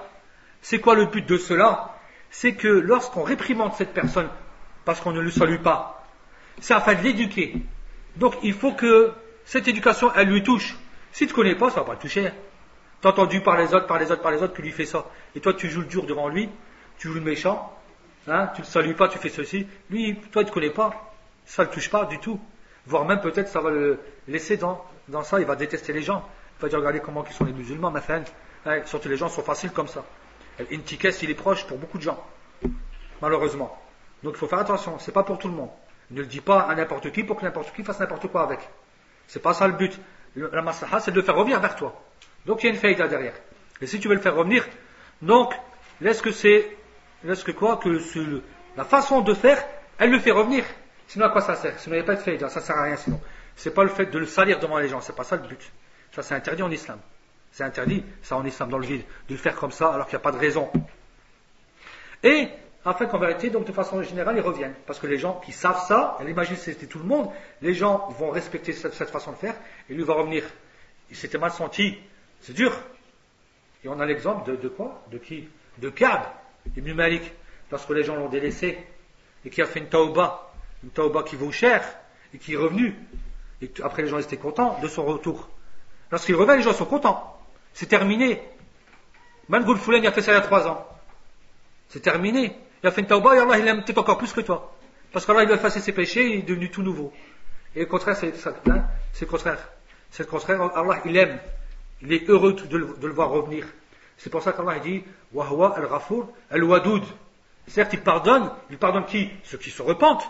Wal-Wadoud, celui qui aime beaucoup. Allah aime beaucoup, c'est quoi? Pourquoi c'est rejoint ici? ces deux attributs d'Allah, ces deux noms d'Allah. Car Allah aime beaucoup ceux qui se repentent. Wa huwa al-Ghafur al-Wadud. Le Wud, c'est plus fort que le Hub. Et de son ensemble. Donc on voit comment en vérité on doit faire attention à cela. C'est pas un sujet qu'on va traiter pendant 27 ans. Une fois que c'est terminé, c'est terminé. On ferme la porte à cette histoire. Une fois qu'il y a une tarbonne, à un moment, c'est une porte fermée. Ah, donc c'est une nouvelle page qui est ouverte. Et ça, on doit réussir à être comme ça. Ça, c'est un bon comportement à avoir.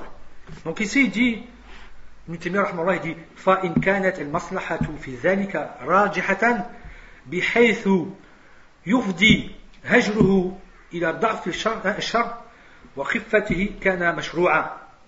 S'il y a donc un bénéfice en cela, si en vérité on voit que le fait de le délaisser, donc on doit regarder, si je le délaisse, il y a un bénéfice. D'accord? Donc je le vois que je vais le délaisser parce qu'il y a un bénéfice en le délaissant. Et que ce bénéfice va amener à faire qu'au moins, il va beaucoup, ce péché-là, il va déjà le diminuer, il va moins le faire. Voir ou bien il va moins le faire ou bien il va disparaître. Eh bien, c'est déjà bien. Le fait qu'en vérité, il le fait déjà beaucoup moins, c'est déjà bien. Il l'a enlevé. Donc c'est plus comme s'il le faisait énormément. C'est déjà un bien. Donc le fait que déjà il y a ça, comme faïda, donc déjà, qu'est-ce qu'on fait en ce moment-là? Je vais faire le hajj. Parce qu'en le faisant, il va être en vérité touché, il va au moins, imaginez-vous, avant il le faisait en public et en secret. Maintenant il le fait en secret, c'est entre lui et Allah. Mais en public il a délaissé. C'est un grand bien déjà. C'est déjà un grand bien, c'est un exemple. Donc ça c'est mashrour. C'est quoi? C'est légiféré dans l'islam. Wa in kana lal mahjour wala ghayruhu yartadi'u bidhalika bal yazidu ash-sharr al-hajiru da'if بحيث يكون مفسدة ذلك راجحة على مصلحته لم يشرع الهجر. Si c'est le contraire, ni le mahjour, ni la personne qui est concernée et qui a été délaissée, elle est concernée, et ni les autres, ceux qui font peut-être le même péché, mais on n'est pas au courant de leur situation, vont être touchés par rapport à cela. Au contraire, le mal il va augmenter parce qu'on ne sait pas comment le faire. Toi tu dis ça, l'autre tu as entendu de ta part dire ça, il dit pas la même chose que toi, faut pas rêver. Et c'est pas un thiqa, c'est pas un hafid pour qu'il dise exactement les mêmes mots que toi. Il va changer, il va rajouter ou bien il va enlever. Il t'a dit ça, il dit ça. Et tout l'autre qui dit ça, et à la fin ça n'a plus rien à voir. Des fois ça n'a plus rien à voir. Donc c'est un chat qui est plus grand des fois. Tout le monde parle, tout le monde dit n'importe quoi, et il y a un mal. Et en plus les gens qui parlent, genre il n'y a pas de raison qu'ils parlent. Parce que ce n'est pas des gens qui sont des bons exemples. Eux-mêmes, il ferait mieux de se regarder, comme on dit. Donc, qu'est-ce qu'il y a? Celui qui devrait être touché, normalement, il n'est pas touché. Et bien, au contraire, ça quoi? Ça éloigne, et ça divise, et ça ceci, et ça cela. Donc, on voit que si c'est comme ça, c'est pas la peine. C'était mieux, en vérité, de se taire. C'était mieux de se taire. On a, en vérité, fait quoi? On a fait vivre une fitna qu'on pouvait éteindre, qui était éteinte à l'origine, et on l'a allumée. Donc, elle était éteinte, ou bien ça aurait pu être propre à une catégorie de personnes, mais la personne a fait l'erreur de mélanger tout le monde dans cette histoire, le savant, l'ignorant, celui qui a les bonnes intentions, celui qui a les mauvaises intentions, et voilà ce que ça ramène. Ça ramène des fois des choses qui, en vérité, qui touchent tout le monde, et c'est une fitna. Donc en ce moment-là, lam yushra al-hajr. À ce moment-là, il n'y aura pas de hajr. Il n'y aura pas de hajr. Bel, al-ta'lif, li ba'd an-nas anfa min al-hajr. Voir que des fois, le fait de le rapprocher vers toi, va en vérité plus être profitable que le fait de quoi? De le délaisser. Il commet des péchés, il est nouveau dans l'islam, il est ceci, il est cela, il y a des moments difficiles, il y a peut-être, je ne sais pas ce qui lui arrivait, donc il lui arrivait beaucoup d'épreuves, c'est une mauvaise période pour lui, ne le délaisse pas comme ça, réfléchis, ne vois pas que le péché, attire-le vers toi, et ça aussi c'est permis, mais des fois les gens ont peur de quoi? Ont peur de ce qu'on va dire les autres. Parce qu'on sait que celui-là, il y a ça, il y a un problème dans tel et tel sujet. Donc après, on va dire, si tu parles avec, c'est comme si automatiquement tu adhères à ce qu'il pense. Ça ne veut pas dire ça obligatoirement. Au contraire, peut-être que je suis en train de faire nasiha, peut-être. Donc il faut des fois pas voir le contraire, automatiquement c'est comme si c'était en vérité une pomme pourrie qui était rentrée dans un sac de bonnes pommes et qui va pourrir tout. Là, ça peut être aussi le contraire. Moi qu'il y a une femme, que je lui parle, et que je sois doux avec, j'ai peut-être mes raisons, c'est un exemple. Je sais comment faire. Moi, je le connais mieux que toi. Toi, tu le connais mal. Tu connais que son péché. Mais moi, je connais qu'autour de lui, quand même, beaucoup de bien. Et je sais que j'ai trouvé, en vérité, la porte par laquelle je peux rentrer pour l'attirer. Hein, donc des fois on en demande aussi des fois de connaître ahwal an-nas, de connaître les gens et leur situation. Et de ne pas prendre les choses brutes comme ça générales et les mettre comme ça et en vérité pas comprendre en vérité ces choses-là. Il faut être pointilleux, il faut être en vérité intelligent dans ces histoires. Donc là, Chéri dit bien que des fois, donc le fait ta'lif an-nafs, donc ta'lif an-nas, c'est-à-dire le fait d'acquérir, de conquérir leur cœur en vérité, c'est mieux que le hajj. Et des fois c'est le contraire, il y a des gens, il vaut mieux les délaisser. Dans le sens où lui il est faible, on le délaisse, ça se peut qu'il quitte totalement, il quitte les musulmans. Mais il y a des gens c'est le contraire, donc lui il a besoin de le rapprocher, qu'il faut qu'il se sente en vérité protégé, il faut qu'il sente en vérité que les gens puissent autour de lui. On s'intéresse à lui, ça l'aide. Mais il y a des gens c'est le contraire. Il y a des gens, ils aiment ce qui est brut. C'est comme ça, c'est comme ça en vérité, c'est tabi'at an-nas. Il y a des gens, ce qui est brut va en vérité les faire réfléchir. Va les faire réfléchir. Ça lui fait mal. Mais il réfléchit tout de suite. C'est vrai, ce que j'ai fait, c'est grave. Foulen, c'est des gens bien, je sais qu'ils sont bien, et je sais que s'ils ont fait ça, c'est pas pour rien. Lui c'est un shir, lui ceci, lui cela, hachma ce que j'ai fait, ib pour ma tête. C'est honte à moi. Honte à moi, j'ai fait ceci, j'ai fait cela. Qu'est-ce que je fais? Eh bien justement, je fais tawbah, je reviens à Allah Azza wa Jal, et je reviens donc avec la communauté. Donc là, il y a eu un bien de quoi? De faire le hajj. Il y a eu un bien parce que la personne en vérité, c'est comme ça. Et des fois la personne elle a déjà les capacités de revenir. Elle a déjà le shir, il sait. La personne qui a fait le hajj, elle sait que lui, il est assez fort. Je peux me permettre d'être dur avec lui parce que je sais que lui, il accepte. Mais lui, je sais qu'il va pas réussir, il va pas tenir. C'est trop lourd pour ses épaules. Tandis que lui, non, il a le dos solide comme on dit. Hein? Il y a un dos qui est bien solide. Alors lui, je peux en vérité lui donner, comme on dit, et je peux être comme ça, lui faire le hajj s'il le faut, et ça va lui faire réfléchir. Donc vous voyez qu'en vérité, les gens sont différents. Et même pour celui qui donne, pour celui qui va faire le hajj, il faut que lui aussi soit respectable.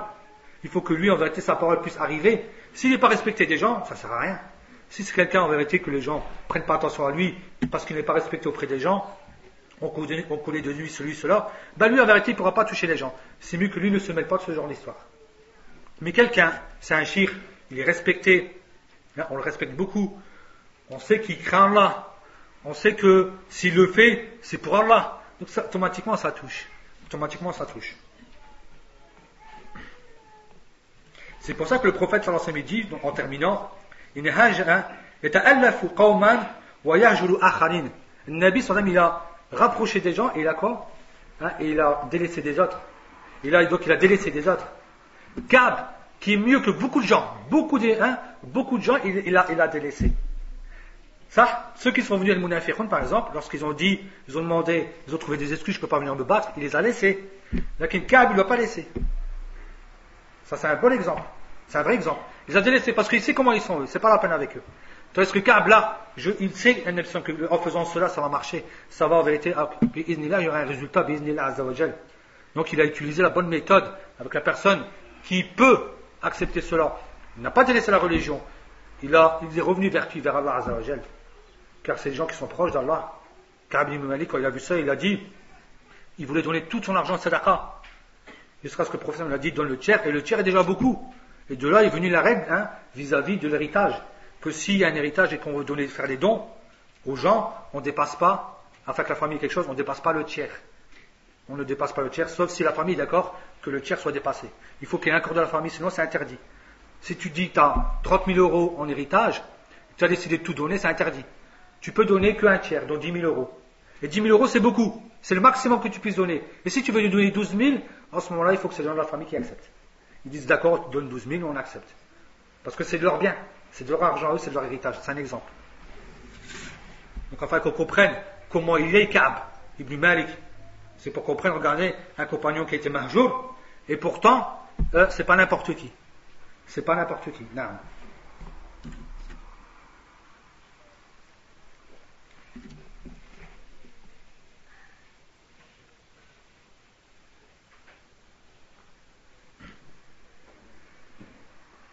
Donc la même chose, que ce soit en vérité les ta'dib, ou bien les ta'zir. Donc en vérité, quand c'est l'histoire de Ka'b, c'est plutôt, on va le rentrer plutôt dans le domaine de quoi? Du ta'zir. Mais pas du ta'dib. C'est plutôt du ta'zir. Parce que lui, il est déjà éduqué. C'est pas un péché qu'il a commis. C'est en vérité, il a fait une erreur. Il n'a pas été se battre. Donc il n'est pas parti. Et il n'a pas fait quelque chose qui aurait été meilleur d'aller se battre. C'est pas dans le sens, il n'y a pas commis un péché en tant que tel, mais il a délaissé ce qui est meilleur. Et en délaissé ce qui est meilleur, donc c'est un ta'zir. Mais c'est pas un ta'dib, c'est pas une éducation dans le sens où tu as commis des péchés. Donc il faut le prendre dans le deuxième type, ta'zir, et pas ta'dib. Ta'dib, c'est en réalité pour ceux qui commettent des péchés.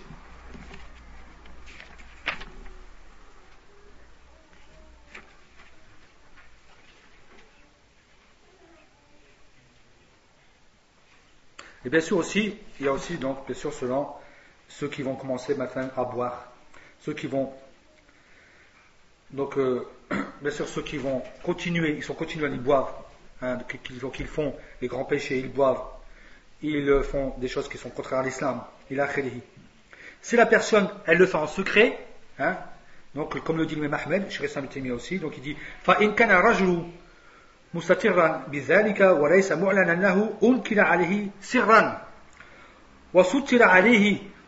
Donc il dit si la personne ne le fait pas devant les gens, elle le fait en secret mais pas en public, on le conseille, hein, donc on le réprimande en secret et on ne le dit pas aux gens et on ne raconte pas ce qu'il fait donc en public, ça, on reste caché, le péché il est caché, donc ça sera toi qui vas prendre le péché après parce que tu te dis aux autres, parce que tu l'as prononcé, tu l'as propagé. Pourquoi tu l'as propagé? Quelle est la faïda de le propager? Il n'y a pas de faïda. Tais-toi, va le voir en secret, c'est qu'entre toi et lui. Il y a l'ikhlas, elle est là la sincérité. Pourquoi tu vas voir les gens? Ouais, je l'ai conseillé. Donc déjà, c'est du riya. Ouais, je l'ai conseillé. Il fallait te taire. Tu as annulé en vérité tes actions, parce que déjà tu l'as dit aux gens. Non seulement tu annules tes actions, et en plus tu commets un grand péché, parce que tu la montres au grand jour, et Allah Azza wa Jal déteste ça. C'est le pire des péchés.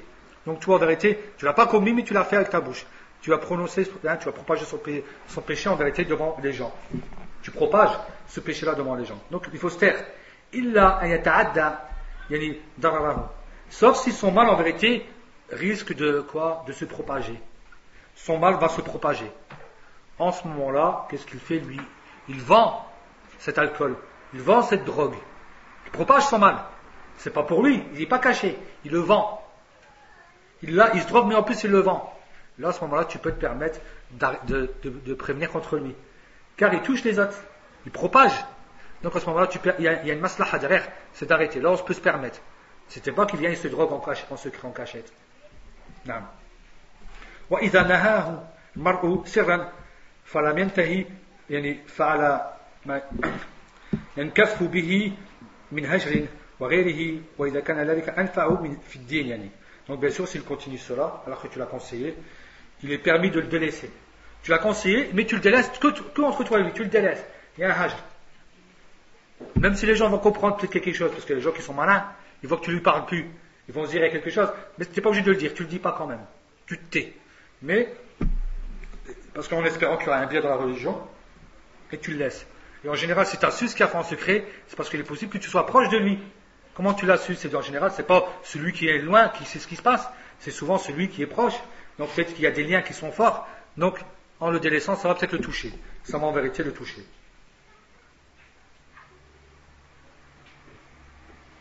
Donc aussi, ذهب جمهور أهل العلم إلى أنه لا يسلم على الفاسق ولا المبتدع. Donc la majorité des savants disent qu'il ne faut pas saluer donc celui qui fait ce péché-là et celui qui est innovateur. Donc ترك السلام على أهل المعاصي سنة ماضية وبه قال كثير من أهل العلم في أهل البدع. Et bien sûr, donc, le fait de délaisser le salut chez les gens qui font ces péchés, c'est une sunna qui continue, qui doit continuer même chez nous. Et beaucoup de savants l'ont dit, ainsi que pour les gens de l'innovation. Et ce qui compte, bien sûr, c'est quoi? C'est que les maslahas, elles sont là. Il faut qu'il y ait une maslaha derrière. C'est pas comme ça. Si c'est comme ça, non. Si c'est comme ça, non. Il faut que derrière, en vérité, il y a un zajr. Il faut qu'en vérité, il y ait une illa. Donc une cause. Il faut qu'il y ait une cause. Et là, à ce moment-là, s'il y a une cause et que ça marche, et que la personne, donc la cause, c'est en vérité et il faut qu'il y ait un but, c'est que la personne va revenir. À ce moment-là, c'est intéressant. À ce moment-là, quoi? Il faut le faire. Il faut le faire parce que ça, c'est une sunna. Et la personne va être touchée, elle va revenir vers l'islam. Notre but, c'est pas de l'enfoncer, mais c'est le sortir justement de là où il est. C'est ça le but. Donc que ce soit même le parent envers son fils. Même le parent, il peut très bien, parce que son fils commet énormément de péchés, lui dire, sors de chez moi. Ukhruj min al-bayt, tu fais énormément de mal à la maison. Tu te drogues. tu voles, tu ramènes la police, à 6 heures du matin, il casse ma porte, l'avocat c'est trop cher, tu payes pas pour ton fils lorsqu'il commet plein de péchés. Il t'obéit pas pendant toutes ces années qu'il fait les péchés. Pourquoi tu vas lui payer 5 000 ou 10 000 euros l'avocat pour lui? Il ne mérite pas. Paye-lui même pas. Laisse-le comme il est. Afin que tu lui fasses comprendre que cela c'est pas bien ce qu'il fait. Va le voir en prison et par lui peut-être, mais laisse-le comme ça. Des fois, il va arrêter afin de serrer. Pourquoi tu vas dépenser 10 000 euros pour lui, pour l'avocat? De toute façon, qu'il y a l'avocat ou qu'il n'y a pas l'avocat, ça ne change pas grand-chose. L'avocat ne fait pas grand-chose. En vérité, la peine, elle va rester pratiquement pareille. Tu bouffes tes sous, tu jettes tes sous, alors que toi, tu en as beaucoup plus besoin que lui dans cela. C'est un exemple. Donc, tu peux être en vérité dur par rapport à cela. Et c'est permis de le dire sur la maison. Il se drogue, il prend l'or de ta femme, il prend l'or de tes filles pour aller le vendre à ton voisin et sa mère, qui connaît bien ta mère. Qu'est-ce qu'elle a? Ou ta femme ou quoi? Elle est remplie de ton or, et toi tu ne le sais même pas. C'est ta voisine qui a ton or, parce que son fils il vend la drogue à ton fils. Khalé ces gens-là. Sors-le de la maison, parce qu'il n'y a pas de maslaha avec ces gens-là. C'est le mafsada. Ça se passe comme ça se passe pas comme ça. C'est un ou deux ou trois du quartier qui ont l'or de tout le monde. Parce que les gens ils volent l'or de leur mère et ils le donnent. Et la mère l'autre elle connaît l'autre, mais elle est remplie de tout l'or de toutes les mères de ceux-là. C'est quoi ces gens? Donc ces gens-là en vérité, donc même ton fils par rapport à ça, tu peux même être dur avec, afin de l'éduquer. Il n'y a pas de quoi? De haram dans cela. Il n'y a pas de haram dans cela. En vérité, vaut mieux être des fois, dans ces cas-là, justement, en vérité, serrer la vis, après que tu l'as fait nasiha, après que tu l'as conseillé, après ceci, tu peux te permettre, même si c'est ton fils, et de le sortir. Ça c'est connu. Les ulama disent que le fils qui ramène des machins qu'il a à la maison, on ne le laisse pas. Parce que généralement, d'atteindre le grand frère quand il vend de la drogue, les petits frères ils vendent de la drogue juste après. D'atteindre la fille, elle peut toucher, sans savoir. Elle voit, elle prend. Elle n'a pas de sous dans sa poche. Qu'est-ce qui dit qu'elle se dit, moi je vais lâcher. Moi je ne vends pas de drogue. Qu'est-ce qui dit, je vais pas aller la vendre celle-là à quelqu'un, je vais me taper 200, 300, 500 euros, et puis elle prend l'habitude du haram. C'est un exemple. Tu ne peux pas savoir. En vérité, il ramène le haram et il touche ceux qui sont dans la maison. Ça ne s'arrête pas à lui. C'est rare que dans les familles, c'est un seul voleur et tout le monde ses dessins. En général, c'est souvent les familles complètes qui sont, où on voit des familles à rien, ou on voit des familles, c'est presque tout le monde qui est en vérité, donc, massacrine, donc éclaté, si on peut faire ça comme ça. Généralement, c'est comme ça. Pourquoi? Parce que, justement, c'est lui qui les éduque des fois. C'est le voyou qui va éduquer ses petits frères, ses petites sœurs, dans le haram, en vérité, dans le haram. Donc, même chose pour l'alim, pour son élève, l'élève qui aurait commis des péchés, ou quoi, qui aurait commis des choses qui ne sont pas bien, le savant va donc être dur envers lui. Non, le savant, il va l'éduquer. Il va être dur envers lui. Parce que si un savant il est dur envers son élève, qu'est-ce qu'il fait l'élève? Ça, tout de suite il réfléchit. Il aimait beaucoup ce savant, il le respectait beaucoup. Il le respectait encore plus que son père parce qu'il lui donne la science religieuse. Et qu'est-ce qu'il fait par rapport à cela? Je parle beaucoup. Combien de temps j'ai fait? 1h15, donc on va terminer bientôt, Inch'Allah. Bien.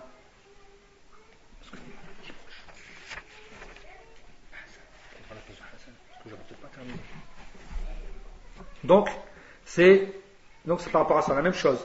Et aussi, par exemple, donc celui qui aurait une responsabilité. Donc un président, celui qui en vérité est chef de quelque chose, celui qui est respecté, lui, son hajj, il va marcher. S'il y a une maslaha par rapport à cela, c'est toujours, bien sûr, on recherche en vérité la maslaha derrière. Il faut qu'on recherche la maslaha derrière. Parce que si il n'y a pas d'illa, s'il n'y a pas de cause, ça ne se fait pas. Parce que le hajj, il est ou bien interdit, ou bien détestable, ou bien il est permis. C'est ou bien interdit, au bout de 3 jours tu ne veux pas saluer ton frère, donc tu prends des péchés après. Tu n'as pas de raison, comme ça, parce que tu es zaf, parce qu'en vérité tu ne retiens pas tes passions. C'est en vérité des quoi? C'est des shahwakta, c'est du hawakta. C'est que des passions qui sont en toi. Tu ne salues pas parce que tu es lunatique. Il y a des gens qui sont comme ça. Aujourd'hui il salue, demain il ne salue pas, il n'y a pas de raison. Et en vérité il n'y a pas de raison. Ça ne se fait pas. La personne elle va s'éduquer, elle va s'efforcer à saluer. Répondez le salam entre vous. Non, ça fait partie de la croyance. Et qui fait le hajj? C'est que donc on voit que le hajj, donc non seulement il faut qu'il y ait une raison. Donc le hajj, il faut savoir qui peut le faire. Donc qui peut le faire, comme on a dit le savant par rapport à son élève, ceux qui ont de l'importance. Pourquoi? Donc on a vu qu'il a fait une cause, donc c'est parce qu'il va avoir justement, il a commis telle et telle erreur, donc c'est pour le faire revenir, ou bien pour le faire revenir d'un péché, ou bien parce qu'il a manqué à son devoir, ou parce qu'il n'a pas fait ce qu'il fallait, ou parce qu'il a fait quelque chose de mal. Donc il y a deux types. Il y a les ta'dib et il y a les ta'ziya.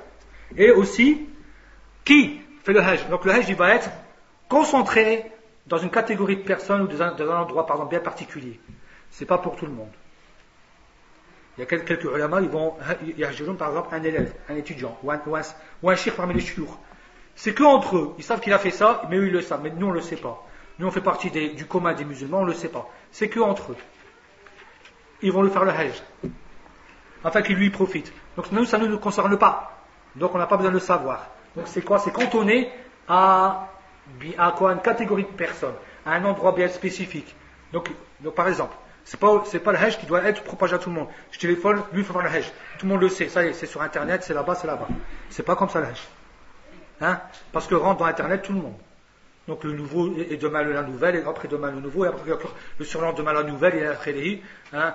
L'autre qui habite à Toulouse sait que celui qui habite à Saint-Quentin a dit ceci, l'autre qui habite à Nice sait ce que celui qui habite à Rouen a dit cela, alors que celui qui habite à Rouen n'est pas connu, et celui de Toulouse ne le connaît pas, mais maintenant son nom il est partout. Ça à ce moment-là c'est pas demandé. Ça sert à quoi? Ça sert à éduquer les gens à mal être éduqués.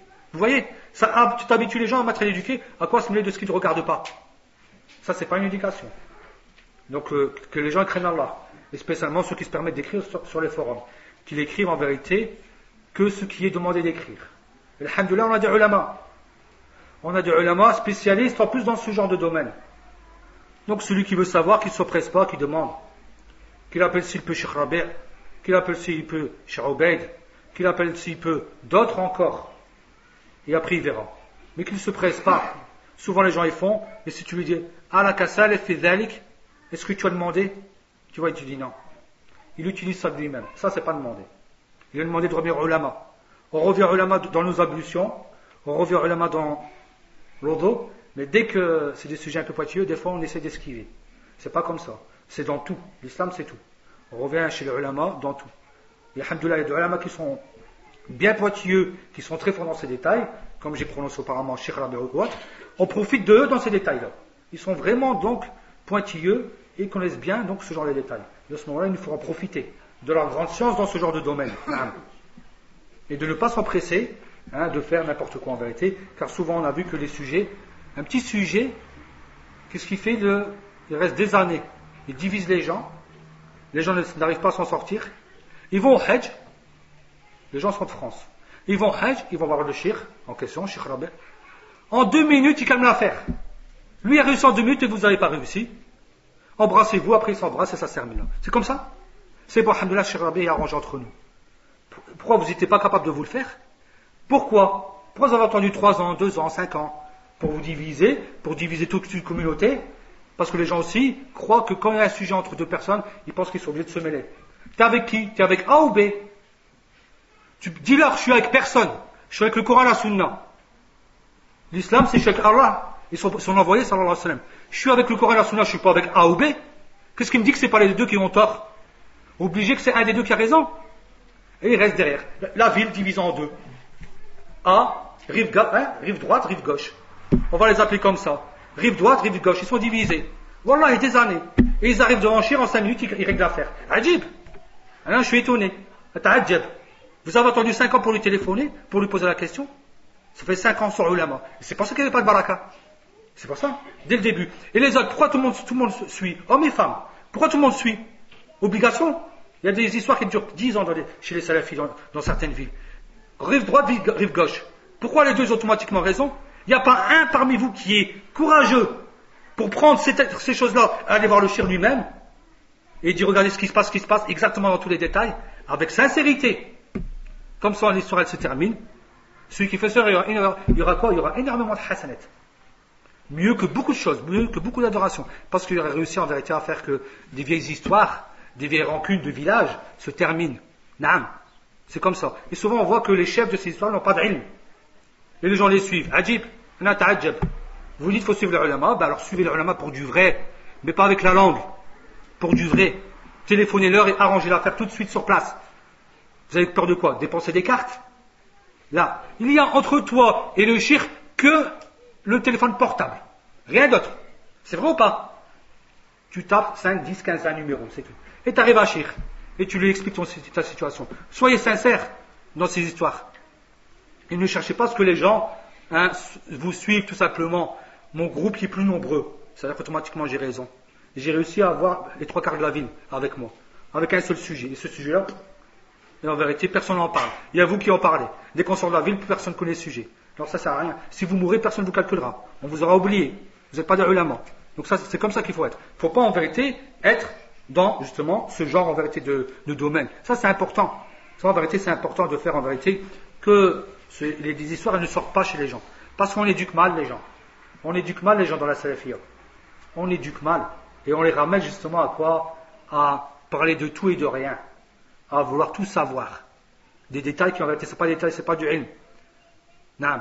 Parce que si le shirk venait te poser des questions, comme le dit Cheikh Mohammed Ben Hadi, ils ne savent pas quand est-ce, à quel moment on va faire passer donc le complément sur le verbe avant. Est-ce que le complément, quand est-ce qu'il passe avant le verbe dans une phrase, donc dans l'arabe, dans quelle situation?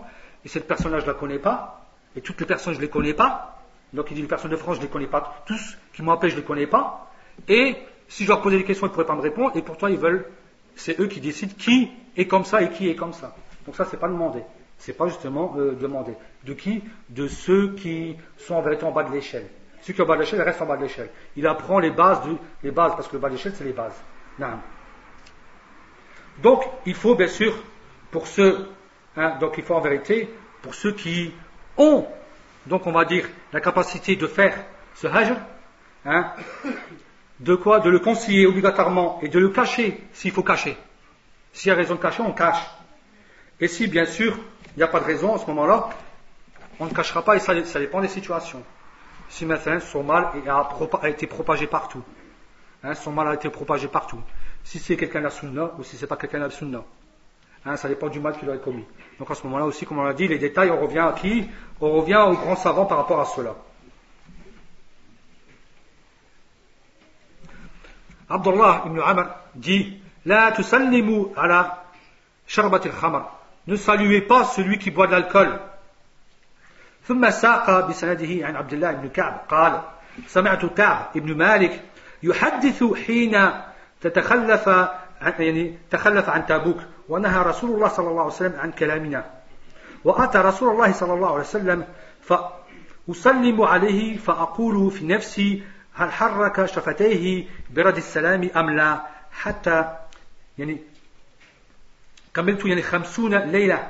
Donc il est resté comme ça. كملت 50 ليلة وآذن النبي صلى الله عليه وسلم بالتوبة الله علينا حين صلى الفجر. Donc regardez, ne saluez pas celui qui donc ne boit pas qui boit de l'alcool. Et puis Ka'b raconte, il dit j'ai entendu l'envoyé d'Allah sallallahu alayhi wa sallam lorsque nous n'avons pas été dans la Ghazwa de Tabouk, le prophète sallallahu alayhi wa sallam a interdit que les gens nous parlent. Donc là c'est un hajj qui est âme, donc qui est quand même fort. Les compagnons du prophète ne lui parlent pas, ses meilleurs amis. Et le prophète sallallahu alayhi wa sallam interdit ça. Et il salue le prophète et il vient en lui-même, et donc il dit en lui-même, est-ce qu'il a remué ses lèvres? Et j'ai entendu 50 nuits, 1 mois et 20 jours, c'est beaucoup. 50 nuits, c'est presque 2 mois, c'est énorme. Et le prophète sallallahu alayhi wa sallam donc a fait la dingue, donc il appelle les gens. Et qu'est-ce qu'il a fait? Donc c'était répandu chez les gens que Ka'b avait fait cela. Donc de la même façon, il a aussi, le fait qu'il a fait tawba, il a répondu le prophète sallallahu alayhi wa sallam aux gens que quoi? Qu'il a fait tawba. Car le prophète sallallahu alayhi wa sallam aime le bien. Donc si quelqu'un il fait le tawba, donc on est content. On le propage, pourquoi pas? Alors tout le monde parlait de mal en lui. Dans l'assemblée des gens qui savaient ça, on va dire, on s'empresse à dire du bien de lui. N'oubliez, il a fait tawba. Donc changez tout de suite votre situation envers lui. N'attendez pas. Car il s'est empressé de Nabi sallallahu alayhi wa sallam à le dire. Ils s'empressent à dire du bien. Ils s'empressent à faire le bien. Et ne laissent pas la chose comme ça. Il a fait tawba, mais je laisse. Non. Et ça c'est déjà vu dans un des forums une fois. Ils parlaient sur quelqu'un, et ils ont dit sur ce quelqu'un-là, il a fait tawba, mais on laisse l'histoire afin que ce soit une leçon pour ceux qui vont venir après. Mahad al-Kalam. Qui? De Juhal, d'ignorant. Encore une fois, d'ignorant. Car ils ne connaissent pas, c'est pas là, c'est honteux de ne pas connaître en vérité, ne serait-ce que cette histoire simplement de Ka'b ibn Malik. Tu ouvres un forum et tu ne connais pas l'histoire de Ka'b. Tu vas enseigner les gens l'islam, alors que déjà t'es pas parti apprendre, et en plus tu connais pas les petites histoires, des histoires qui sont connues de chez tout le monde. Hein, des histoires qui sont en vérité connues de énormément de gens. Ces livres-là, on les trouve même dans les petits livres pour les enfants. Et les gens, ils viennent, ils veulent t'apprendre en vérité la religion, alors qu'ils connaissent même pas en vérité les ahkam des histoires des gens. Ça aussi, c'est pas demandé. C'est pour ça que les gens en vérité égarent et s'égarent. Car ils ouvrent des choses et ils font des erreurs. Ils font énormément d'erreurs. Et ils laissent parler n'importe qui. C'est pour ça que les forums, chez moi, c'est pas conseillé. Les forums, pour moi, c'est pas quelque chose de conseillé. C'est la porte ouverte à tout le monde. Abou Foulen, Foulen. D'où on a vu ça? Alors, Foulen, elle a mis 57 articles. Si tu regardes, c'est quoi ces 57 articles, tu vas quoi? Qu'est-ce que tu vas voir? Elle a pris de tel site, d'un autre site. C'est que, en vérité, 5 ou 10 personnes, ou 15 ou 20 personnes, qui mettent réellement des sujets, qui se débrouillent, on va dire, et les autres, ils prennent d'eux, ils copient-coller. On n'a pas besoin, si c'est ça, il n'y a pas besoin. Laissez-nous tranquilles avec 5 ou 6 sites qui sont purs, qui sont propres, et tout le monde revient vers eux, qu'avoir 250 sites, et on ne comprend plus rien. Pourquoi cette division? Hein, pourquoi cette division? Il faut parce qu'il n'y a pas ça, il n'y a pas cette union. Et ça aussi, c'est une erreur. En vérité, ça aussi, ça rentre justement dans les erreurs que les gens font. Regardez comment était le prophète sallallahu alayhi wa sallam et les gens. Pourquoi? Parce que c'est un tout. C'est pas demander au premier venu, il y a un forum, allez, j'ouvre. J'ai décidé, j'y vais un petit article, je le mets, et là je le mets, et on ne comprend rien. Et puis, ça passe du coq à l'âne, en vérité, on ne comprend pas. Ça, c'est pas l'éducation de l'islam. Ça, c'est pas en vérité l'éducation de la religion. Non. Et aussi, donc, dans Al-Adab al-Mufrad, l'imam Bukhari dit Baboun la yusallimu ala al-fasiq. Donc, chapitre, enfin, j'ai pris le temps de Kamel, mais je crois que Kamel, il va sûrement faire le dimanche à la plage de Hassan. Hein, donc, j'ai pris le temps de Kamel, mais alhamdoulilah, Hassan, il ne sera pas là, bouleversement. Donc, il y a deux cours de Hassan où on pourra en vérité donc compléter. Mais là, comme c'est un sujet qui est important, pointilleux, peu de gens le connaissent, et tout le monde s'en mêle, alors il fallait en parler. C'est le sujet où on a vu le plus de gens sortir leur nom dans la France. Foulen de telle ville, à 1006 km on le connaît. Foulen de telle ville, à 200 km on le connaît. Et si tu regardes, aucun d'entre eux n'a étudié. Là, quand c'était des histoires, et quand c'était le moment des histoires, ils étaient que là en train de parler. Donc il faut bien remettre les choses en place. C'était pas que chez nous, c'était chez les Anglais, c'était chez les Américains. Là, la différence entre les Anglais et les Américains chez les Français, c'est qu'ils ont pris leur billet d'avion, ils sont partis voir les chiours, ils ont dit on a dit ça, on a fait ça. Alors comment on fait tauba? Ils ont dit vous faites comme ça, vous avez dit ça, vous avez fait ça, c'est une erreur, et vous faites comme ça. Est-ce que les Français? Non. Ils ont juste dit on tourne la page, mais on ne sait pas comment on ne connaît pas nos erreurs, on ne connaît pas la tauba. On ne sait pas comment on fait. Ils l'ont pas dit, mais ils l'ont fait. Donc en vérité, ils se sont dit on va délaisser ça tout simplement, on arrête nos bêtises, mais sans savoir si réellement ils ont réellement en vérité arrêté leurs bêtises, parce que le mieux, c'est quand tu fais des erreurs, c'est que tu vas demander un shir. J'ai dit ça, j'ai fait ça. Alors comment, qu'est-ce qui était bon, qu'est-ce qui était mauvais, et comment je devais me comporter? Et ces gens-là, ce sont eux qui ont tout le temps, pas de temps en temps, tout le temps, avec tous les chouyours, des dourous par téléphone. Ils ont des dourous par téléphone avec Cheikh Rabi'. On en a nous en France. Ils ont des dourous par téléphone avec Cheikh Ubaid. Des dawra almiya, on en a nous en France. Ils ont avec Cheikh Mohamed Al-Aqid, on en a nous. Ils ont avec tous les chouyours. Nous on n'a rien. Nous on n'a rien nous les Français. Comment ça se fait? Parce qu'on fait croire aux gens qu'on est proche des chouyours et qu'on est au côté de l'ulama, mais on ne l'est pas. On est les plus loin. Tout simplement. Donc faut arrêter de se mentir. Faut arrêter de mentir à soi-même. Et de faire croire qu'en vérité on est ceux qui suivent les ulama. C'est pas vrai. Les Anglais, les Américains, ils font des dawra almiya, ils vont à 50, ils vont à 100, ils vont l'été là-bas à Médine. Et quoi? Ils vont à l'été à Médine. Et quoi? Ils ont l'hôtel, il y a la mezzanine, ils louent la salle dans l'hôtel. Ils n'ont pas peur de payer. Et le shir vient et leur fait court. Nous, un shir nous vient, alors ça fait des années qu'on n'a pas eu un shir. Chacun téléphone, je veux qu'il vienne dans mon quartier, pourquoi tu l'as pas ramené dans ma mosquée? C'est quoi ces histoires? Si j'écoutais tout le monde, qu'est-ce que je fais? Je me coupe en 50? Il est venu à 10 km de chez toi, tu vas obliger qu'il vienne dans ta mosquée. Il n'y a pas ma mosquée. Les mosquées, elles appartiennent à Allah. Et les ulama, ils ont dit, lorsqu'on entend ce verset, وَأَنَّ الْمَسَاجِدَ لِلَّهِ فَلَا تَدْعُوا مَعَ اللَّهِ أَحَدًا, ils ont dit l'interdit de dire ma mosquée. C'est haram en islam de dire ma mosquée. Masha'Allah, toute ta vie, tu n'as jamais étudié, et cette fois-ci, il vient à 5 km de chez toi, tu veux qu'il mette devant ta porte. pour dire aux gens qui viennent devant ta porte, c'est quoi ta niya? Déplace-toi, les gens ils se déplacent. L'imam Ahmed pour un hadith, il va voir l'imam Sam'ani d'Irak en Syrie, au Yémen. Pendant 3 jours, il porte du bois pour manger. Pour un hadith, l'imam Ahmed. Et toi, tu veux qu'il y ait à 5 km de chez toi, tu viens qu'ils viennent à ta porte et tu fais des ma'na, tu fais des sens, tu attaques tes frères de ceux qui sont occupés de cette daura ou de ces chouyours, tu fais des ma'na. On n'a pas besoin de tout ma'na, mais c'est pas comme ça qu'il faut faire, les frères. Celui qui aime la science, il court chez le alim. On devrait louer Allah d'avoir un savant qui vient à 5 km de chez nous. Ça, normalement, on ne rate pas une goutte des paroles qu'il prononce. Une parole, on ne la rate pas normalement. On note tout. Il va à Paris, on le suit. Viens dans ma ville à 40 km. Viens dans ma ville à 50 km. Toi, déplace-toi, Akhi. C'est pas le savant qui va chez toi, c'est à toi d'aller vers la science, c'est pas la science de venir vers toi. Ne fais pas croire que tu es un talib ilm. Tu es en train de me dire, Akhi, je suis pas un talib ilm, mais voilà comment je parle. Automatiquement, moi après j'ai une mauvaise image de ces personnes-là. Pas moi et tous ceux qui sont comme nous, on a une mauvaise image de ce genre de personnes, de cette catégorie de personnes. Il ne faut pas être comme ça. Il faut être en vérité parmi ceux qui vont vers la ulama. Vous voulez apprendre, l'été il y a quoi? L'été il y a des dawra ilmiya à Médine. Ça commence de juin en août. C'est quoi? Tu as peur de dépenser 1000 €? Tu fais la umrah. Et tu restes, et tu suis les chouyours. Il y en a qui font ça. Il y a quoi? Il y a une dawra ilmiya pendant 15 jours à Médine. Et juste après, ce sera Jeddah, ou à Sameta, ou à Riyad, ou à là-bas. Les ulama, ils sont là.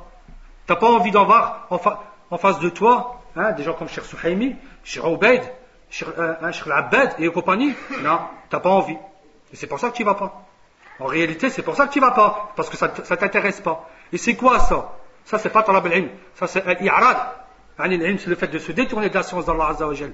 C'est pas normal que ces grands savants, il n'y a que 50 personnes qui y profitent, ou là que 70 personnes, au maximum 100 pour le monde entier.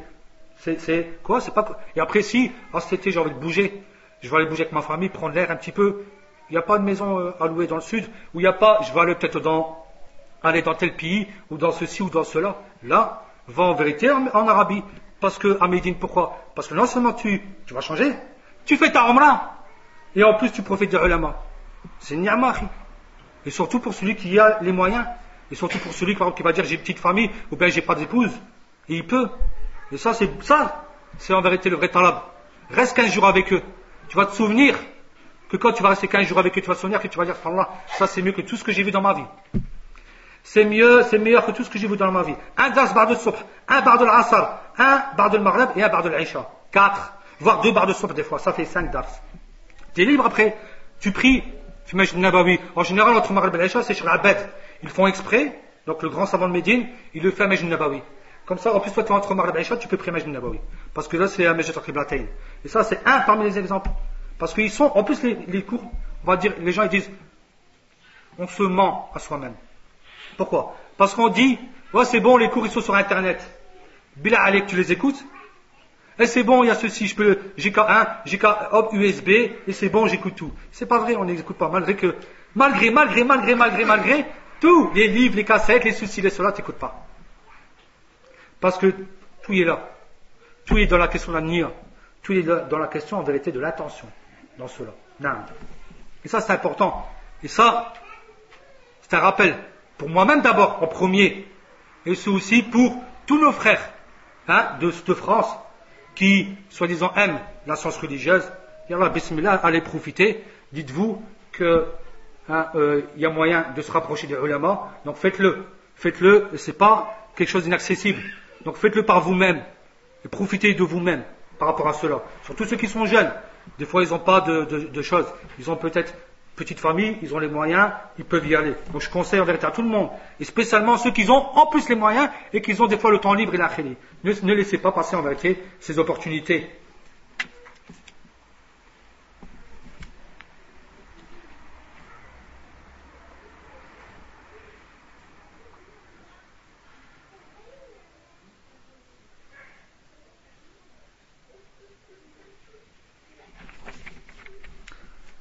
Donc, on va continuer, Inch'Allah. peut-être plus tard aussi, parce qu'il y a encore pas mal de choses, il y a pas mal de sujets importants. Donc on est sorti du sujet, mais ça reste important parce que c'est un sujet important. En vérité, ça c'est un sujet dans le sujet, si on peut dire ça comme ça. Donc je vais sûrement prendre un dars de Hassan, que le frère Hassan n'est pas là, donc je vais sûrement prendre un de ces dars samedi, ou tu veux prendre samedi et moi je prends le dimanche. C'est pris totalement, on leur donne totalement le truc. Alors, donc je peux prendre le dimanche au Maghreb, c'est ça. Donc moi je vais faire, toi tu feras ça, tu fais dimanche à quelle heure? Donc je terminerai Inch'Allah Azza wa Jal dimanche au Maghreb. Barakallahu fikum wa afwan ala al-ita'a. Subhanakallahumma bihamdika ashhadu an la ilaha illa ant astaghfiruka wa atubu ilayk.